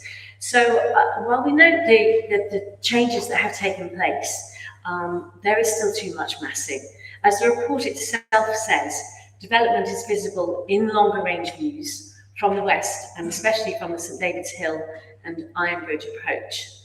The report says that the building will not impede views from the west of historic buildings and most importantly views of the cathedral, but it really hasn't considered the heritage setting in the area, in the conservation area and the area that's adjacent to St David's Hill Conservation Area. In our opinion, the enlarged structure will tower over X Street, Napier Terrace, St Bartholomew Cemetery, the Grade 2 Synagogue and the Mecca building, which will really disrupt the valley's scale and character, as Historic England has pointed out at great length in their report. The proposed 6th floor raises the building height plus the rooftop plant and creates a really dominant skyline feature, which is really harmful to the St David's conservation area. Historic England talks about 4 stories being an appropriate level for the character of the area, so this is problematic here with this application. The impact of the building on longer range views is we don't consider that to be acceptable. The report itself says the view of St Michael's, Mount Dinham from 4th Street will be largely lost, though it does say this view is revealed when travelling along Mary Arches Street. There are no views shown in the application on St Michael's, Mount Dinham, so the proposal doesn't let us see these, but it will have significant impact from further afield, such as the view from Exwick, also from St Thomas, so it really will affect the views of the whole landscape setting of the city. So we note the changes made in the developers' briefings, but it just doesn't improve the application sufficiently. And we see altered close-up views, but the proposals have not reduced wider visual harm. The reduction by 1 floor would still leave us with a large, uniform building, which would greatly affect the views of the city from many areas. Also, the views from St David's Hill towards the cathedral and city centre will be diminished, which really erodes the historic relationship between the valley and the city. The images of the views from St David's Hill don't seem to have been included in the proposal, even though, as I understand it, this was agreed at a planning meeting to be a defined view. So this is really highly problematic, and I would like to know how this will be addressed, please. The Central Conservation Area Management Plan requires new designs to respect the surrounding scale and architecture, and we find that this proposal fails that test. To protect views and prevent overshadowing, the new building should not exceed the current multi-storey car park height, and given the building's density, there should be greater breaking up of its massing. And lastly, a question. I understand that there was a further design review panel, but I cannot see the outcome of that panel published. Is it published? If so, where, please? And if not, why is that? So I would like to state my objection, and on behalf of myself and residents to this application, due to its scale and massing and the impact on heritage. Thank you. Thank you very much, Councillor. Are there any questions of the Councillor? Councillor Pott. Could you explain exactly where in Exeter the site is visible from? If you go to Exwick and you go up a little bit, I can't remember names of roads, you can absolutely see it from there. But as I say, the images aren't included in here, so there's no way of you seeing that unless you had already taken a look. I'm struggling to work out where you would be having that view from, and then also, can you explain a little bit more about the blocking of the view from the high street of Mount Dinham, because there's a lot of massing there already, so I'm struggling to understand why that view is obstructed. I think I said, and it was a quote from the report, that the view of St Michael's Mount Dinham from 4th Street will be largely lost. That's just a direct quote from the report.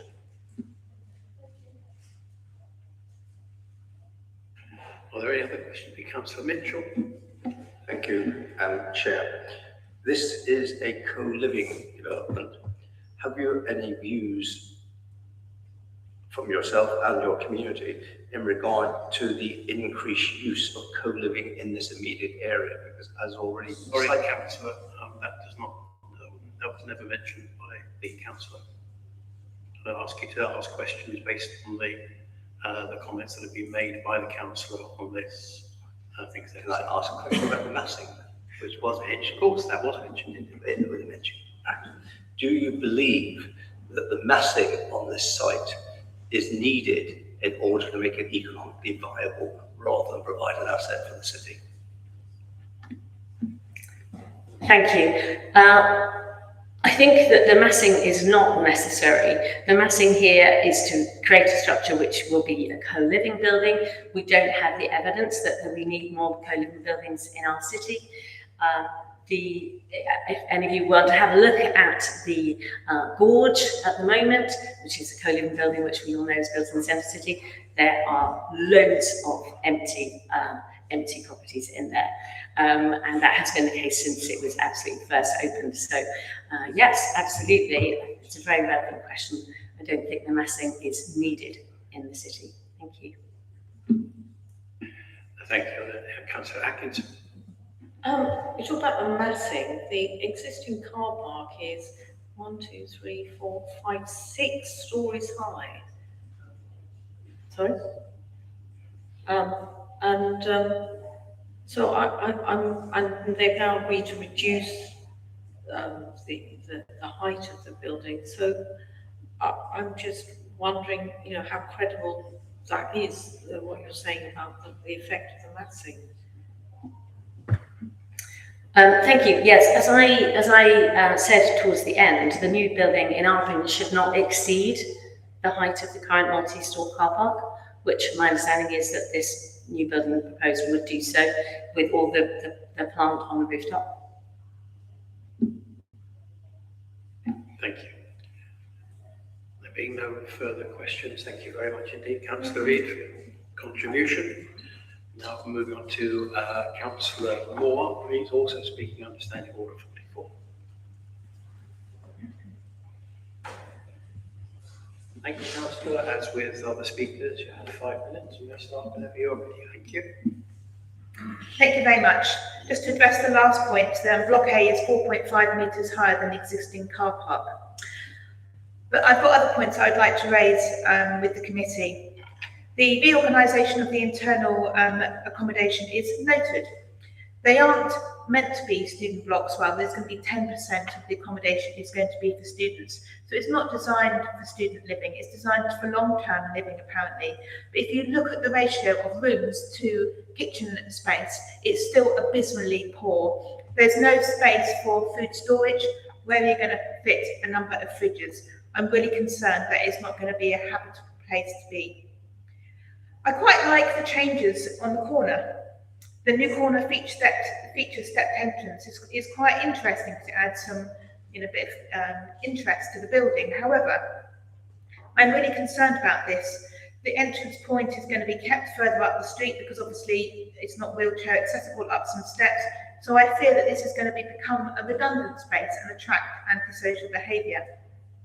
In the briefing paper that you have been sent, there's a nice new entrance there with a crossing, but there isn't a crossing across the bottom of North Street at the moment, and there isn't going to be one. So there's no improvement works to North Street or at the crossroads with the Iron Bridge. We need to be really clear about what is supported. North Street has very narrow pavements. It's going to be very difficult for someone in a wheelchair to navigate.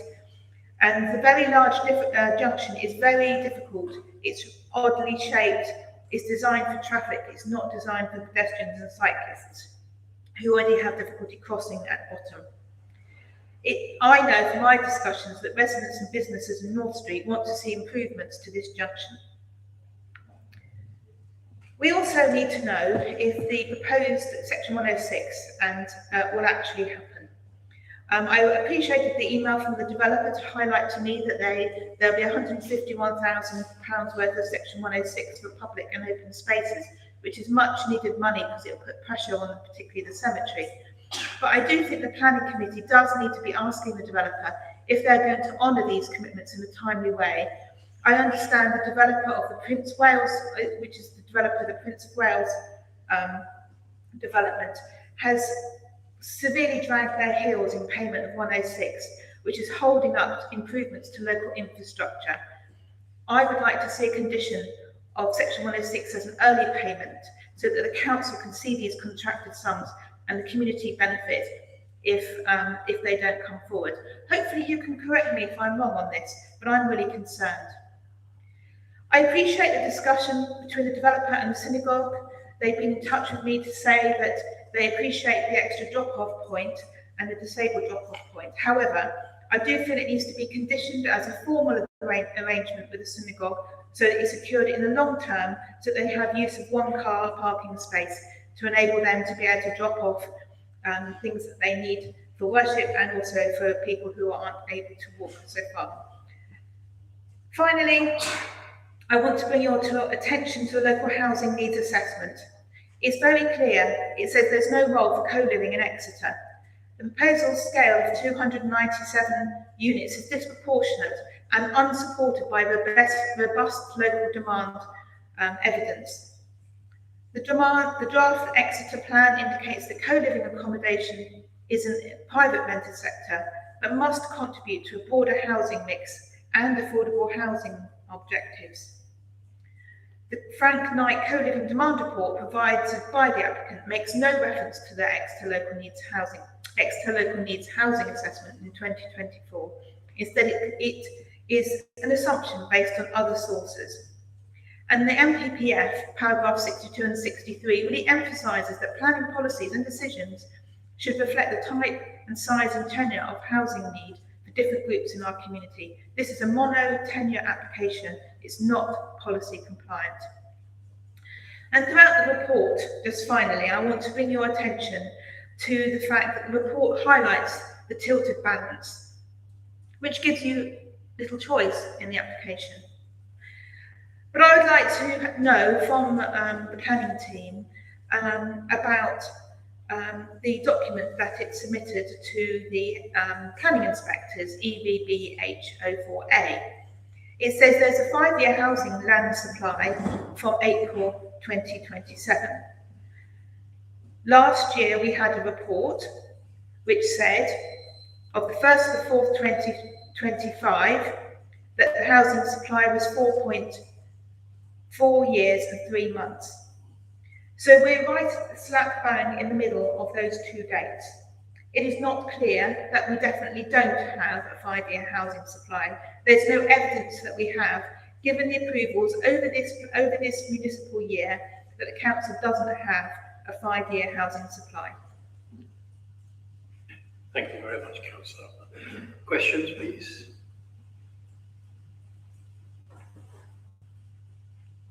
I'm not seeing anything. Thank you very much indeed, Councillor, for your contribution.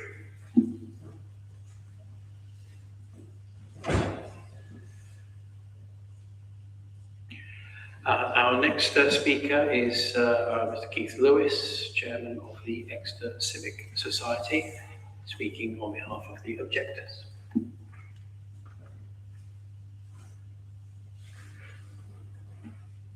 Right, is that working? Yes, it is.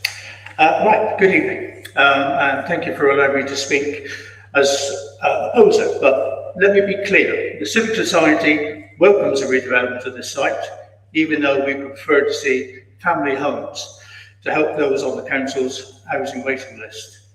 This application was deferred by you in January to address, and I quote, the scale and massing of the proposal, the design, quality and treatment of the street-facing elevations, and that these matters be explored and reported back to subsequent meeting of the planning committee.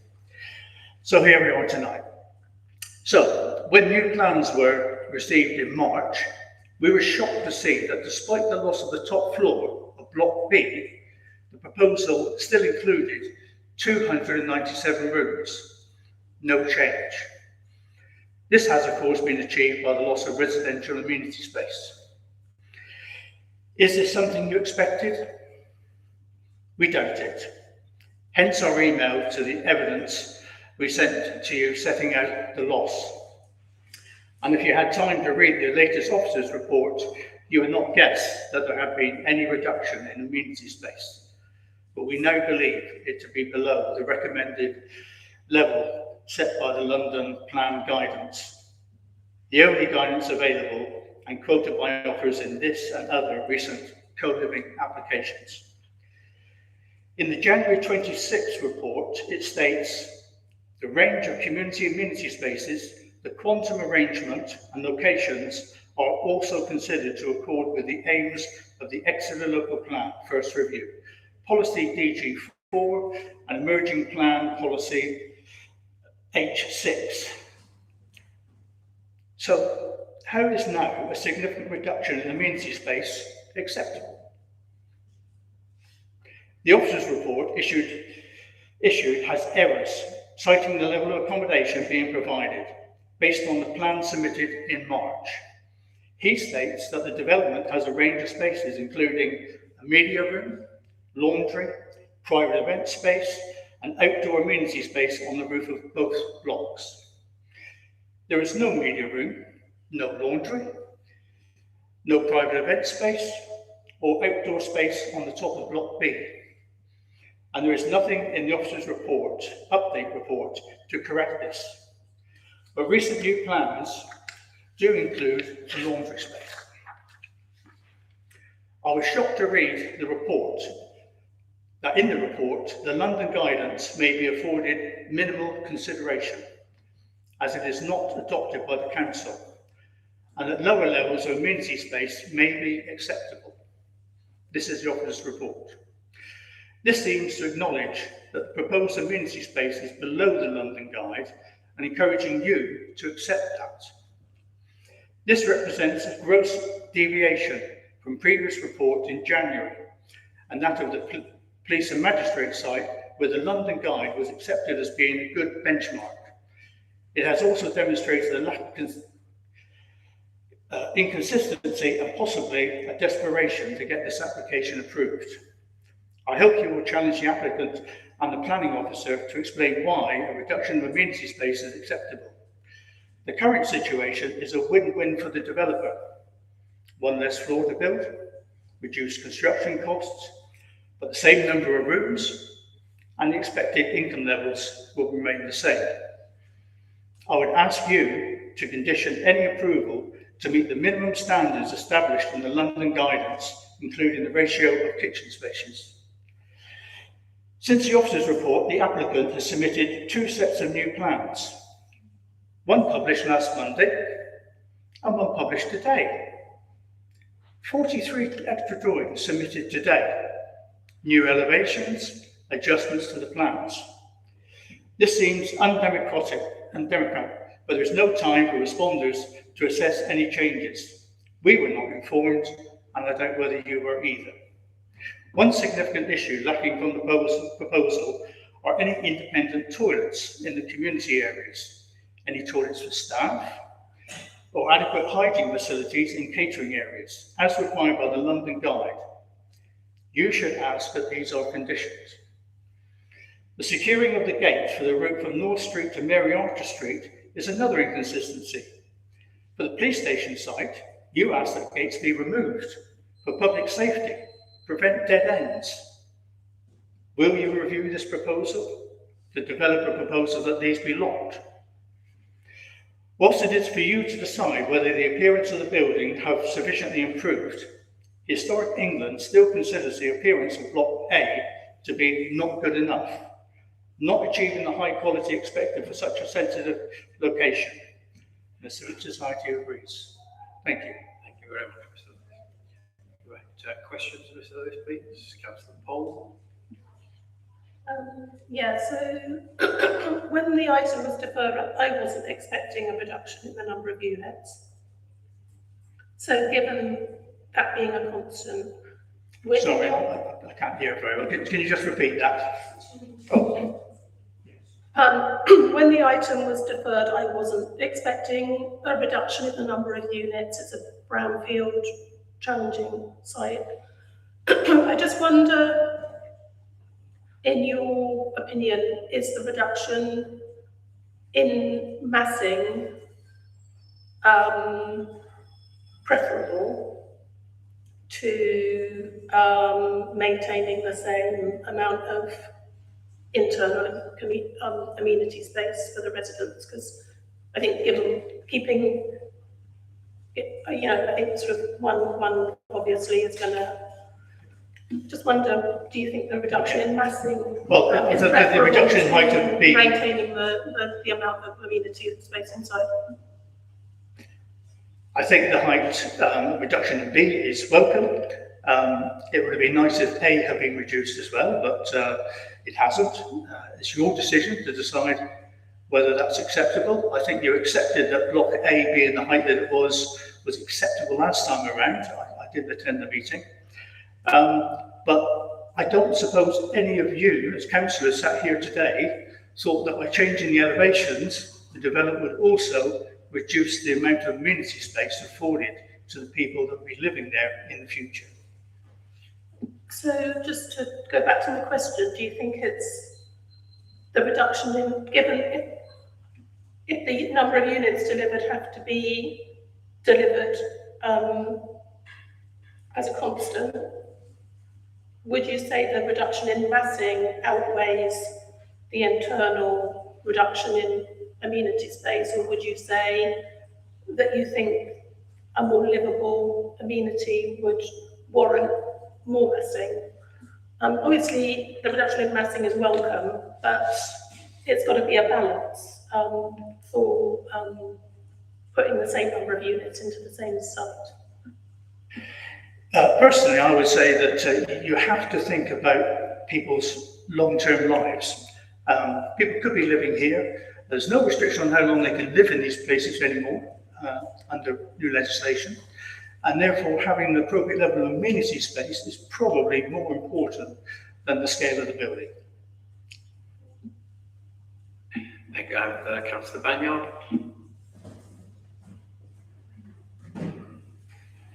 Thank you. Just want to clarify your opinions on, the last time we looked at this, the officer's report was calling the design suboptimal, which was something that the committee was very concerned about, and we'd sent it back to be for the design quality to be improved. So I'm really interested in your saying in the reduction of the amenity space and the communal areas. What's your opinion with the changes you've seen? Are we still at a suboptimal design level, or have we improved upon that? It's always subjective, isn't it? The appearance of a building. I think the architect that assisted us in producing our last response was fairly concerned that the changes aren't significant enough, but that was based on the March plans. So they've changed last week, and they possibly changed again this week. So what plans are you actually discussing now? Are you discussing the plans that were submitted in March, Why are you submitting something that's discussing something that's submitted today, this morning? Hopefully, Mr. Smith will confirm this, but we could be looking at things here today which weren't submitted in March, and maybe his report wasn't even based on, and there's no mention of it in his update report either. Thank you, Mr. Lewis. Are there any other questions, please? In that case, thank you very much for your contribution. Over to you, Howard. Thank you, Chair. So just to draw your attention once again, there is an update sheet today with some items on. So there was an additional consultation response, which is appended to the update sheet, and that is from the landscape officer. So that's today. And flowing from that are a number of additional and amended conditions that are listed in the update sheet. They largely relate to design matters. There was also recommended condition with a list of approved plans that were received on Friday before publication of the update sheet.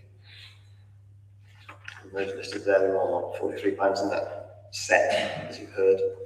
There is a set of 43 plans for the application. So any amendment, large or small, you get a set of 43 plans. And it explains the number of additional items.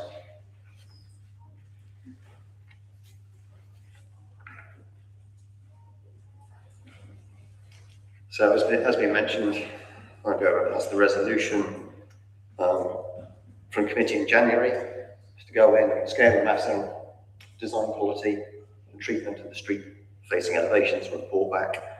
So that's what we're doing, focusing on those issues, because that's what the reasons for the application is deferred. There was another resolution passed which was around the management of the route through the site, and that's been picked up, and we'll come to that in the text at the end of the recommendation. So, what's happened since committee in January? Well, we had a review of the committee's deliberations, an extensive debate that was had in February about design review panel. The comments of the design review panel are in the report on pages 154 and 55. So they've been added to the previous comments, the pre-application summary. There's a couple of paragraphs there. You can publish the letter, which is a letter to the applicant rather than the council. The design review panel comments are in the report. We have further design meetings, and then in March we had a revised plan submission with supporting documents, and the 3D images, the CGIs you'll see are from that March set. That was the substantive review of the scheme. There were then 2 further submissions of additional plans to tidy up and tweak, but those were minor and largely internal amendments. So we're here today brought about you at the first opportunity. So what are the design amendments? So block B, we'll talk about the blocks, and I remember where block B was, we'll review that on the plans in a second. That's the block onto Mary Archer Street, which has been reduced. The front element of that was 5 stories, has been brought down to 4. The roof terrace on block B has been omitted, and the architectural approach to block B has been revised. The east and west ends have been stepped forward to the street, so you're on one of the issues from a heritage point of view. It's lack of enclosure of the street, and the whole building of block B was set back. That isn't the case now. And as been commented by Councillor Moore, that the step fence has been created on the street, and there's been internal reconfiguration in the scheme to retain the residential unit numbers, and we'll look at how that's been achieved. So we've got all the previous slides in the deck in case we need them. We're not going to need to refer to all those unless there's specific questions. We'll just go to the layout. Actually, let's go back to the layout first. So the description scheme. So this is the layout previously, and block B is the block at the bottom facing Mary Archer Street. That is where a story has been taken off, and also the 2 ends of that building, which you'll see in a second, have been stepped forward to meet the street. The layout of block A is the large block on the corner of North Street, Mary Archer Street. So the footprint of the building has not been significantly changed. It's got that little step forward, and as we go into plans, we won't do the site ones. We will just go to the building ones, so starting with block A. You can see in the top right there the what was an enclosed piece of internal amenity space, a co-workspace. That co-work area has been reduced, and that's been created as an undercroft of the building, the stepped entrance that rises up from North Street, Open Street East Corner. So the design of that and how it's lit, how its materials were very important success. It's actually straight onto the reception desk, and this is a building that is managed 24/7, so there is good natural surveillance outside the building and natural surveillance inside it, CCTV. So we don't think there'll be an issue with antisocial behaviour managed in the way we anticipate. And there still is a level access from North Street, where the levels are out straight into the reception right outside there. 7 rooms have been introduced onto the ground floor. They don't have a kitchen immediately adjacent, which is what we prefer. However, there are only 7 rooms there, and they do have really good access to all the other common space. So we think that'll work as co-living, as communal living, which is what we're often after, having kitchens on the same floor as rooms for that reason. So we think that reason will be achieved, although those 7 rooms have a slightly greater travel distance to kitchens, but they were kitchens accessible, 2 kitchens on the floor above, so no general provision close by, so we think that's acceptable. So there is a communal kitchen on every floor, and they are 45 square metres, those haven't changed. They have 3 cook stations, so they do meet the London plan standards for kitchens and provision of cook stations, so a complete cook station with all facilities, 3 of those in each of those kitchens. In the corner block, there's the sort of larger, more master chef style communal kitchen in the bottom left there, which is in the centre of the site. So just going up to the building, a series of rooms, the larger ones were slightly lower colour green, the standard units. The 4th floor, you still have a terrace, an external terrace on the 4th floor, block A, and you still have the sunken ground floor courtyard garden. Those combined do achieve and exceed the London standards for external amenity space, and I can reassure the committee that the internal standards for amenity space do also exceed the London standards, as do the kitchen provision.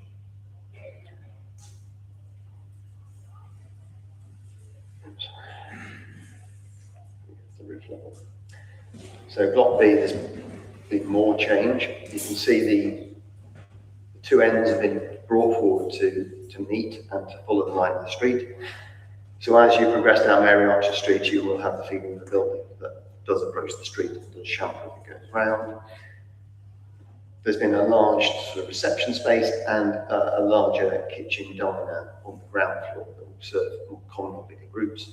But it does also mean that you don't have a residential accommodation right onto the back of the footway, which we don't think will be acceptable on that street. So it is still set back in the centre, and there's a hedge and a little wall to keep people away from being directly in front of those windows. So as you go up, you do see you still have a kitchen with 2 cook stations on each floor, and you only have 4 floors of that building. And I've looked at these before. Tree retention, so here you can see the landscaping of the route through, which has been realigned to make that work better. The gates at the entrances to it have been introduced, but they will be managed, and the anticipation or the requirement from the 106 will be that those are kept open unless there is a demonstrable problem in line with the wording of the resolution at last committee. Some changes around Pocket Park, around opposite synagogue. So there's now 3 parking spaces, disabled standard parking spaces on Synagogue Place. And the seating area on the corner of Mitre Lane has been removed with tree planting. It will have space to grow, and I'm sure we'll have another sort of tree in that street. This is the landscaping of the roof level terrace. So these are the elevations of the building, the stepped entrance on the left and bottom of North Street in that view. There have been some changes to the elevations to create a distinction between 3 elements of the facade and 3 different roof treatments. Section back onto the building. This is on Mary Archer Street. So this is the front elevation there, and you can see how it did previously, you may remember, have the roof similar to Block A with the clipped arches. Taking a story off, if that doesn't really work in design terms, it becomes a bit heavy, so it's gone without support to a flat roof design.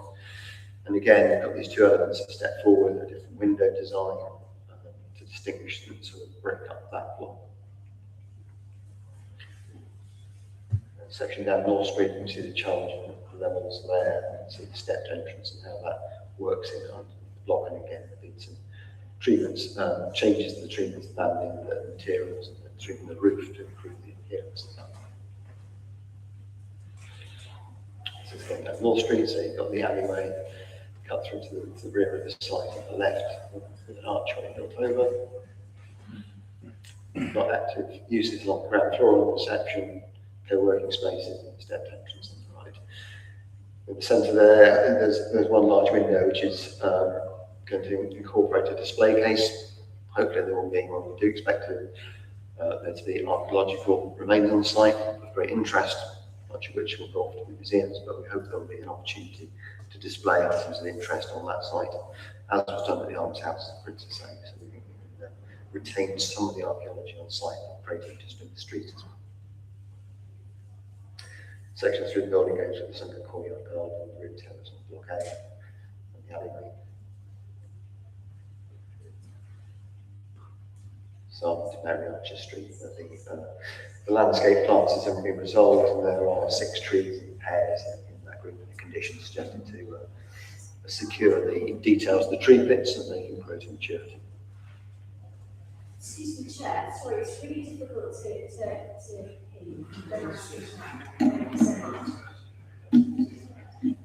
Hopefully that's better. Sorry.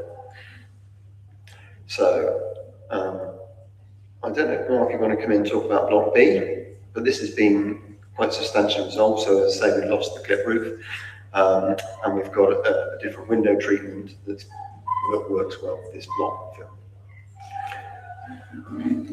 Yeah, I'll say just a few things about Block B. I'm very pleased that the scale has been reduced, and the view of St Michael and All Angels from 4th Street has now been improved by the reduction in height. So we will be able to see more of the spire of St Michael and All Angels as you can now. It is, in my book, a background building. The version which we saw last time was really trying to draw too much attention to itself. It's just a normal contemporary addition to the street scene, but it does mend the street. I think the bringing forward of the 2 bookends to the back of pavement position has really improved the sense of mending Mary Archer Street. And I think it is right to set back the portion in between those bookends in order to give proper privacy to the rooms which are at ground floor there on the busy street. It's not a good place to live otherwise. So I'm very happy with how Block B has now turned out, and I was very grateful for the applicant making the changes. Thank you. If we flip through the rest of these, if we go to the CGI, so we talked about views from St David's Hill. This is showing it. You can see the car park. It is 4.5 metres taller than the highest part of that building. We do feel that mass is acceptable. So we have got views in this direction. There aren't views from Mount Dinham because there aren't public views of the site from that direction. We have done an analysis right at the beginning of the application to identify where the views are from. And we talked about the cathedral being off to the left and actually behind the Guildhall Shopping Centre, rather than this site as you approach down St David's Hill. This is a view, and this was published alongside the drawings in March.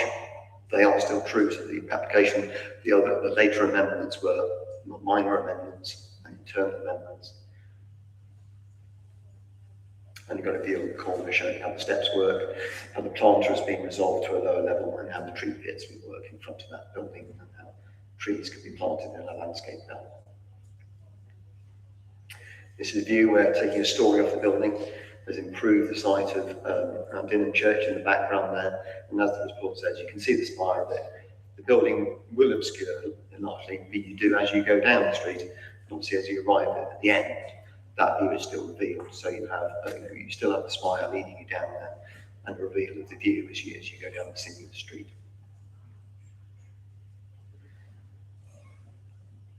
So this shows a retained tree and the building behind it.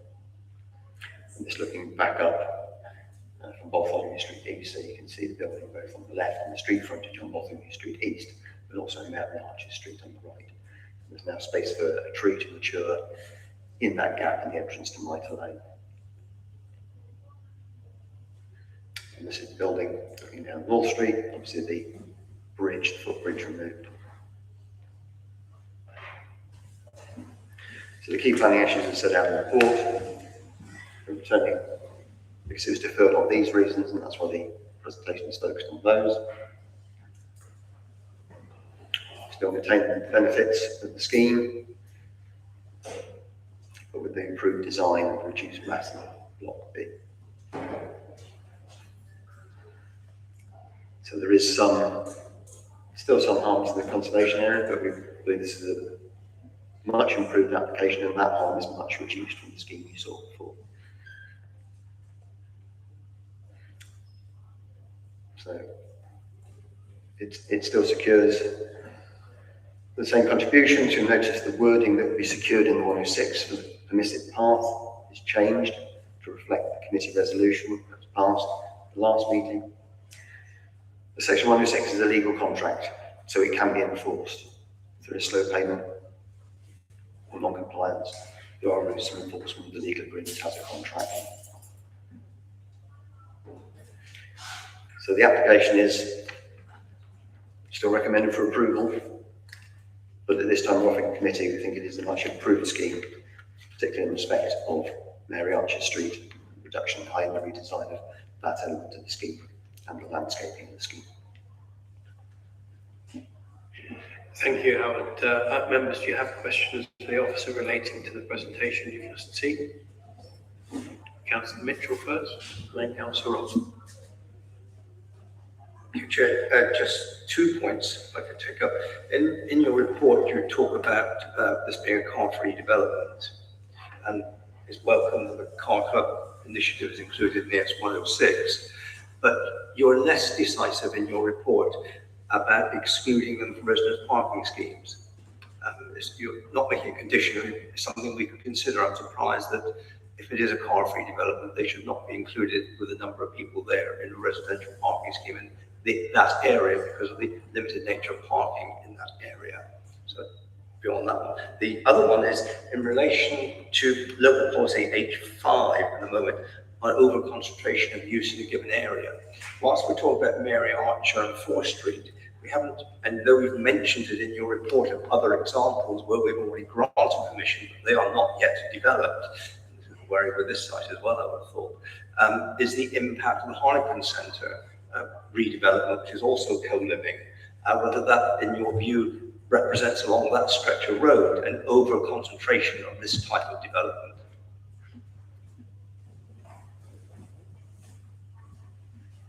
So the matter of excluding from permits is for Devon County Council. I don't think they anticipate co-living being eligible for parking permits, but it is within their gift to do that. They have got significant sums of money in Section 106 to review traffic orders as well, so they could extend and amend them and tighten those restrictions, as well as actually looking at the potential for more disabled on the street with badge parking as part of review of those TROs.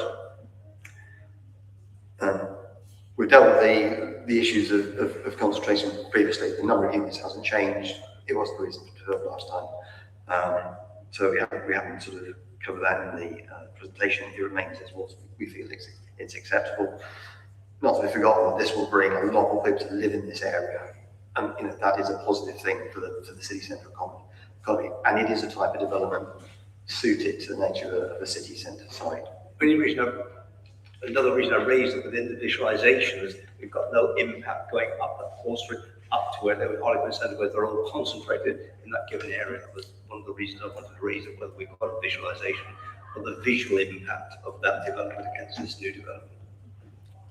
I mean, it's an area in the city centre where we feel high density is appropriate, and that lends it to itself to its uses. So you have got student accommodation, co-living, and flats in that area. That's the nature of the area we feel it's appropriate for. Thank you, Councillor Ralston. Thank you, Chair. On the 106, is it possible to, if we were minded to add in a time measure, this was not the right, so my brain's gone, to the contributions for the public open spaces that Councillor Moore raised? Are we able to do that if we will? But Councillor, yes, with all of these contributions, they will have a trigger for payment. With open space, it is normally on commencement, so that the money is in and is spent in a timely manner for when people move in and need the measures. Thank you. I've got just some very minor ones. First of all, unfortunately, there was quite a bit of background noise from next door, and I was struggling to hear some parts of that.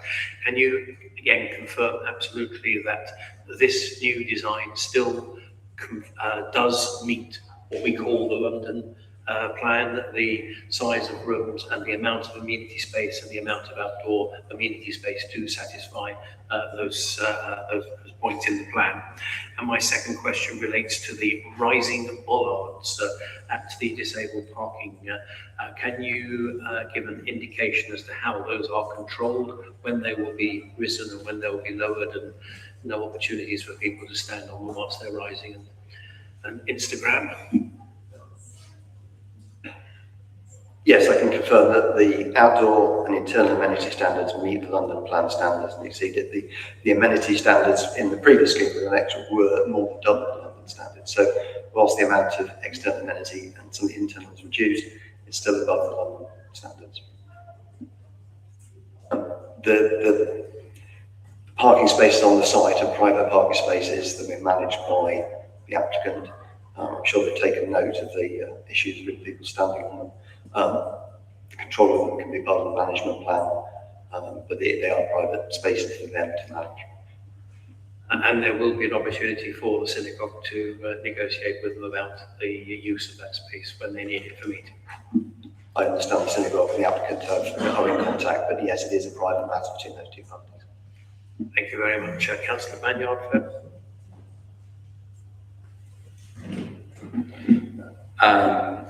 Thank you. Can you confirm or explain whether there were any discussions with the developer about the massing of Block A, which remains 4.5 metres higher than the car park? And my recollection was that was one of the things we were concerned about in the deferral. So I was surprised to see it continuing on that height. I'd be interested to know what they said about the massing of Block A. So they were present at the committee and they heard the debate, and they heard some members were concerned about Block A and Block B, and some were concerned about Block B, and there was a debate about massing. What has come back is the massing we've got to make a decision on. So Block B has been reduced by a story, Block A remains at the same height. There have been some tweaks and changes around the roof level design, about the parapet and how that works, so that's been improved. It's less heavy in its appearance, but the massing is the same, and we have to take a decision on that. Any other questions? Councillor Ralston, coming back. I'm sorry, my brain's just remembered the other point I wanted to raise. Could you explain a little bit more as to why the roof garden has been taken off of Block B? So the building was 5 stories at the front, and you would access out into the roof of the 4th story to access the roof garden. That's now been reduced. So the front has been reduced to 4 stories. The whole block is 4 stories. So it is one roof. There isn't an opportunity to come out sideways onto a roof. The rear of the block hasn't been reduced. Thank you. Are there any other questions, please? No. Okay, Becca, can you go back to the reason for deferral slide, please? Before we commence our debate, I do want to remind us that we are discussing a deferred decision. This means that we have already had considerable discussion about the principles of co-living and all the rest of it. What I want us to concentrate our debate on is the changes that have come through the hard work of officers and a little bit of cooperation from the developers. Okay, so these are the areas that we are exploring in debate, please. So with that, I open the debate to the floor. Councillor Paul. So I think there are some quite welcome improvements in the design of the street-facing designs, like with the demarcation of the ground floors and the variations of the sort of styles of frontages, especially in Block A. I do take on the comments from the Principal Officer for Urban Design and Landscape about the massing of Block B, but I think personally on balance, I and having asked the question of the civic society, I would agree that I think sort of the additional amenity for residents in the original proposal perhaps have, for me, greater sort of weight than the marginal reduction in massing in Block B, and the loss of the roof terrace area. I don't suppose there's any avenue in the sort of committee procedures to be able to delegate any decision-making back to the strategic director to balance that, or do we have to just approve the new plans that are in front of us? My thing is that you have an application in front of you. That application is the one that we're discussing, and that is what you will either agree to or refuse based on your own opinion. Councillor Atkinson.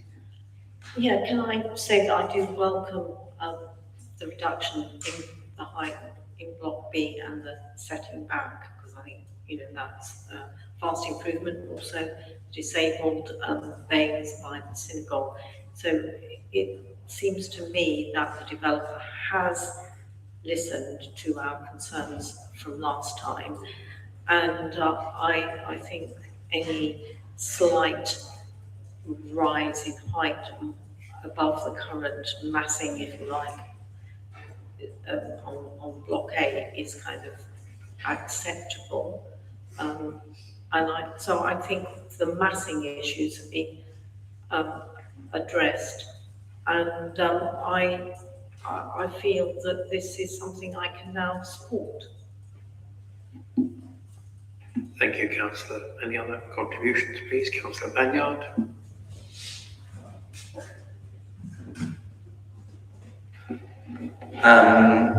Yes, so obviously massing is like one of the things that we asked the developer to address, and it is welcome to see Block B both reduced and set back. But you know, Historic England are still calling the proposal excessively tall and bulky. There's no reduction on Block A, and there was discussions about that. For me, this is a partial win. The developers listened to a few things that we've said.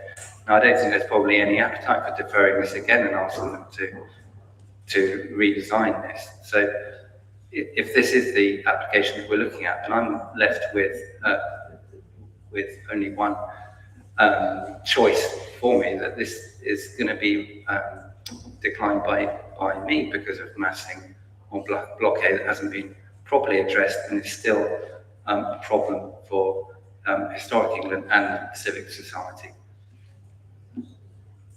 Thank you, Councillor. Councillor Ralston. Thank you, Chair. So as the proposer of this deferral, I am pleased to see that the developer has taken on board our points And I think that we have to remember that we need to look at this on material considerations, and what has been put in front of us is a better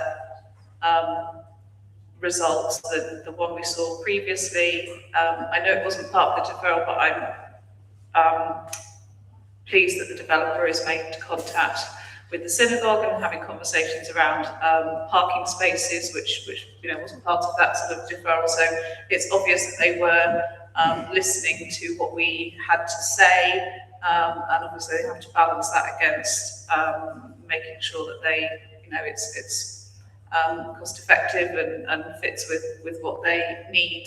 I like now that outlook on that corner of sort of North Street. I think that's much better, and I think the removal of that level from Block B is kind of what we were anticipating or hoping for to better prepare that view, in particular going down Mary Arches. I think the reasons we deferred it was listening to not only the concerns that we had as members, but also the representations that were made at the time. I think if we could keep deferring things forever, and that's not what the planning process is about, because that's not fair on the developer. That's obviously they've put a lot of time and effort and money into coming back with these further proposals. I know our planning officers have worked really, really hard to get this here. So I think we are looking at a better development than we were last time, and the developers have got away and listened and taken some of those steps. So I am really minded to support this application. Thank you, Chair. Thank you, Councillor. Any other contributions? I really concur basically with what you've been saying, Councillor Austin there. I, in the initial debate, was satisfied with Block A and very dissatisfied with Block B. And I think that the deferral that we asked for is exactly what's been addressed. The different treatment of Block A has visually created less massing. I know it's still that height, but compared to the view from St David's Hill at the moment, I think that this will still will be actually acceptable. So for me, the reasons for our deferral, thanks to the hard work of the officers and the cooperation of the developer, have been met. That the scale of massing have been reduced, that the design quality has been improved, and we are no longer at suboptimal. We might not necessarily be at optimal, so I suppose that maybe we are still suboptimal, but it's like a lot less. Okay, so I also am minded to approve this. I will not pass over unless there are any more requests for comments from members to the director. Thank you, Chair. So we need to go back to January when we were sat in Wren's house, not in the historic Guildhall, when you as a committee asked officers to work with the applicant and resolve two key issues. In all other respects, you were satisfied with the development as a committee. So those two key issues are the scale and massing of the buildings and design quality and treatment of the street-facing elevations. And I can remember that very detailed and informed discussion that you had. And I remember very clearly that what you were most concerned about was the height of Block B, and you felt that it was a story too high relative to that street scene. And rightly, what you were seeking there was to lessen the impact of that building on that historic street. So over the past 3 months, your officers have held detailed discussions with the applicant's team. There's been another design review panel, and a series of revised plans have been submitted.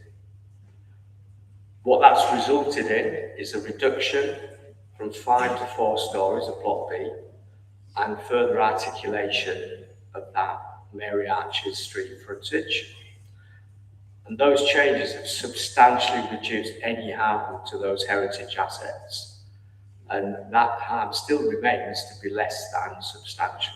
So remember what that means is that you're able then to balance that part with the public benefits that would otherwise come from the development. I've noted Mark's comment in his report as well about healing and mending, particularly Mary Archer Street. That's really important, isn't it? Because we are talking about a very important part of our city centre. It's one of the 4 historic gateways as you come into that city centre. I took the trouble this morning of walking down and approaching the city centre again in that direction. So walking down St David's Hill, and actually you see Mary Archer's car park straight away, and you see it all the way down till you reach the Iron Bridge and then all the way up again until it faces you. And it is a very big building, and it's a very big eyesore for that part of one of our most precious parts of the city centre. So what officers are saying and what they're recommending is that there are no longer any grounds to refuse planning permission on design grounds.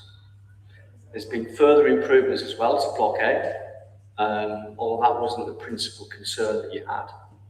And those improvements have really provided what we would describe as a bookend to North Street. So again, when I walked up North Street this morning, looked back down, I was facing Paternoster House at the top, which has been renovated and changed. It's now operating as a residential apartment, an urban living space with a lovely ground floor shop. That's one end of the street. This could create that other bookend of the street. And what we started to see with this kind of development is repairing of the fabric of the city and regenerating the city centre, giving it a new lease of life effectively for that part, which, as we all know, is not great at the moment. I think the landscaping that's been created in the new space is also welcomed. I wanted just to also clarify the process a little bit, because we've heard a little bit about the process this evening. So what officers actually did, they took part in a structured programme of workshops, design workshops, and that resulted in significantly amended plans. Those plans were submitted in March and reconsulted on. So everybody's had an opportunity to see those revisions. But we didn't stop there. The officers carried on making further, what I would describe as sort of fine-tuning, finessing, if you like, particularly around the architecture, to get it absolutely as good as we could get. So though that just continued, but the substantial changes, the big sort of shifts in design, they were achieved in March, reconsulted on, everybody's seen those plans. So there's no myth. And the report that we produced reflects those significant changes. So it's very much kept in pace with that. So I'm saying now, in terms of my advice to you, is that taken together, those improvements will now result in a development which is of high quality, and a development that will repair some of that damage that was created, that you see there every day when you take that journey down the hill and start walking towards the city centre. So as Mark rightly said, the building on Mary Archer Street, it's a background building. It's not meant to be shouting loudly, but it has been well designed, it's been well considered. And when you look back down the street, you won't notice it. But when you go up front, you'll see the quality, you'll see the architecture. And that's what we would expect of a street of this nature.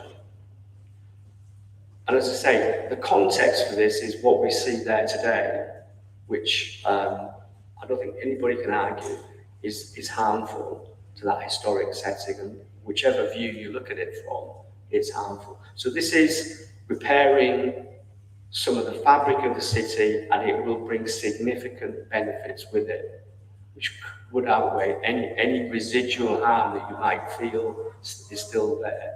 There are significant public benefits, and you're allowed to make that judgment because the advice is that there is less than substantial harm. So, on balance, but also in terms of the general approach that we've given to this, following your advice and your recommendations to go back to the applicant and make those changes. That's happened. It's now back for you now to make that final decision. Thank you. Thank you, Director. Can I ask Howard for you to go to the slide which has got the motion on, please?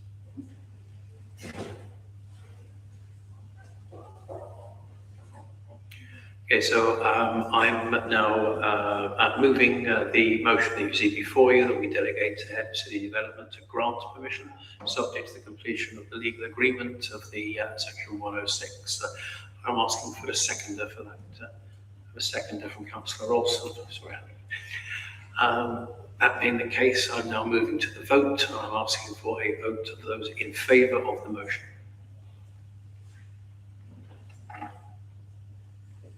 Seven in favour. For those against, please. 2 against. So that means no abstentions. No, that's correct. So that's 7 in favour, 2 against. So the recommendation is out of council. So the motion is carried. Thank you all very much indeed for your attention this evening. As I said before, thank you for your attention all year. We do have the date of next meeting, which is Monday the 1st of June. It'll be at the Civic Centre, and as all things, with a new committee in whatever form it might be. So thank you all very much indeed, and good night.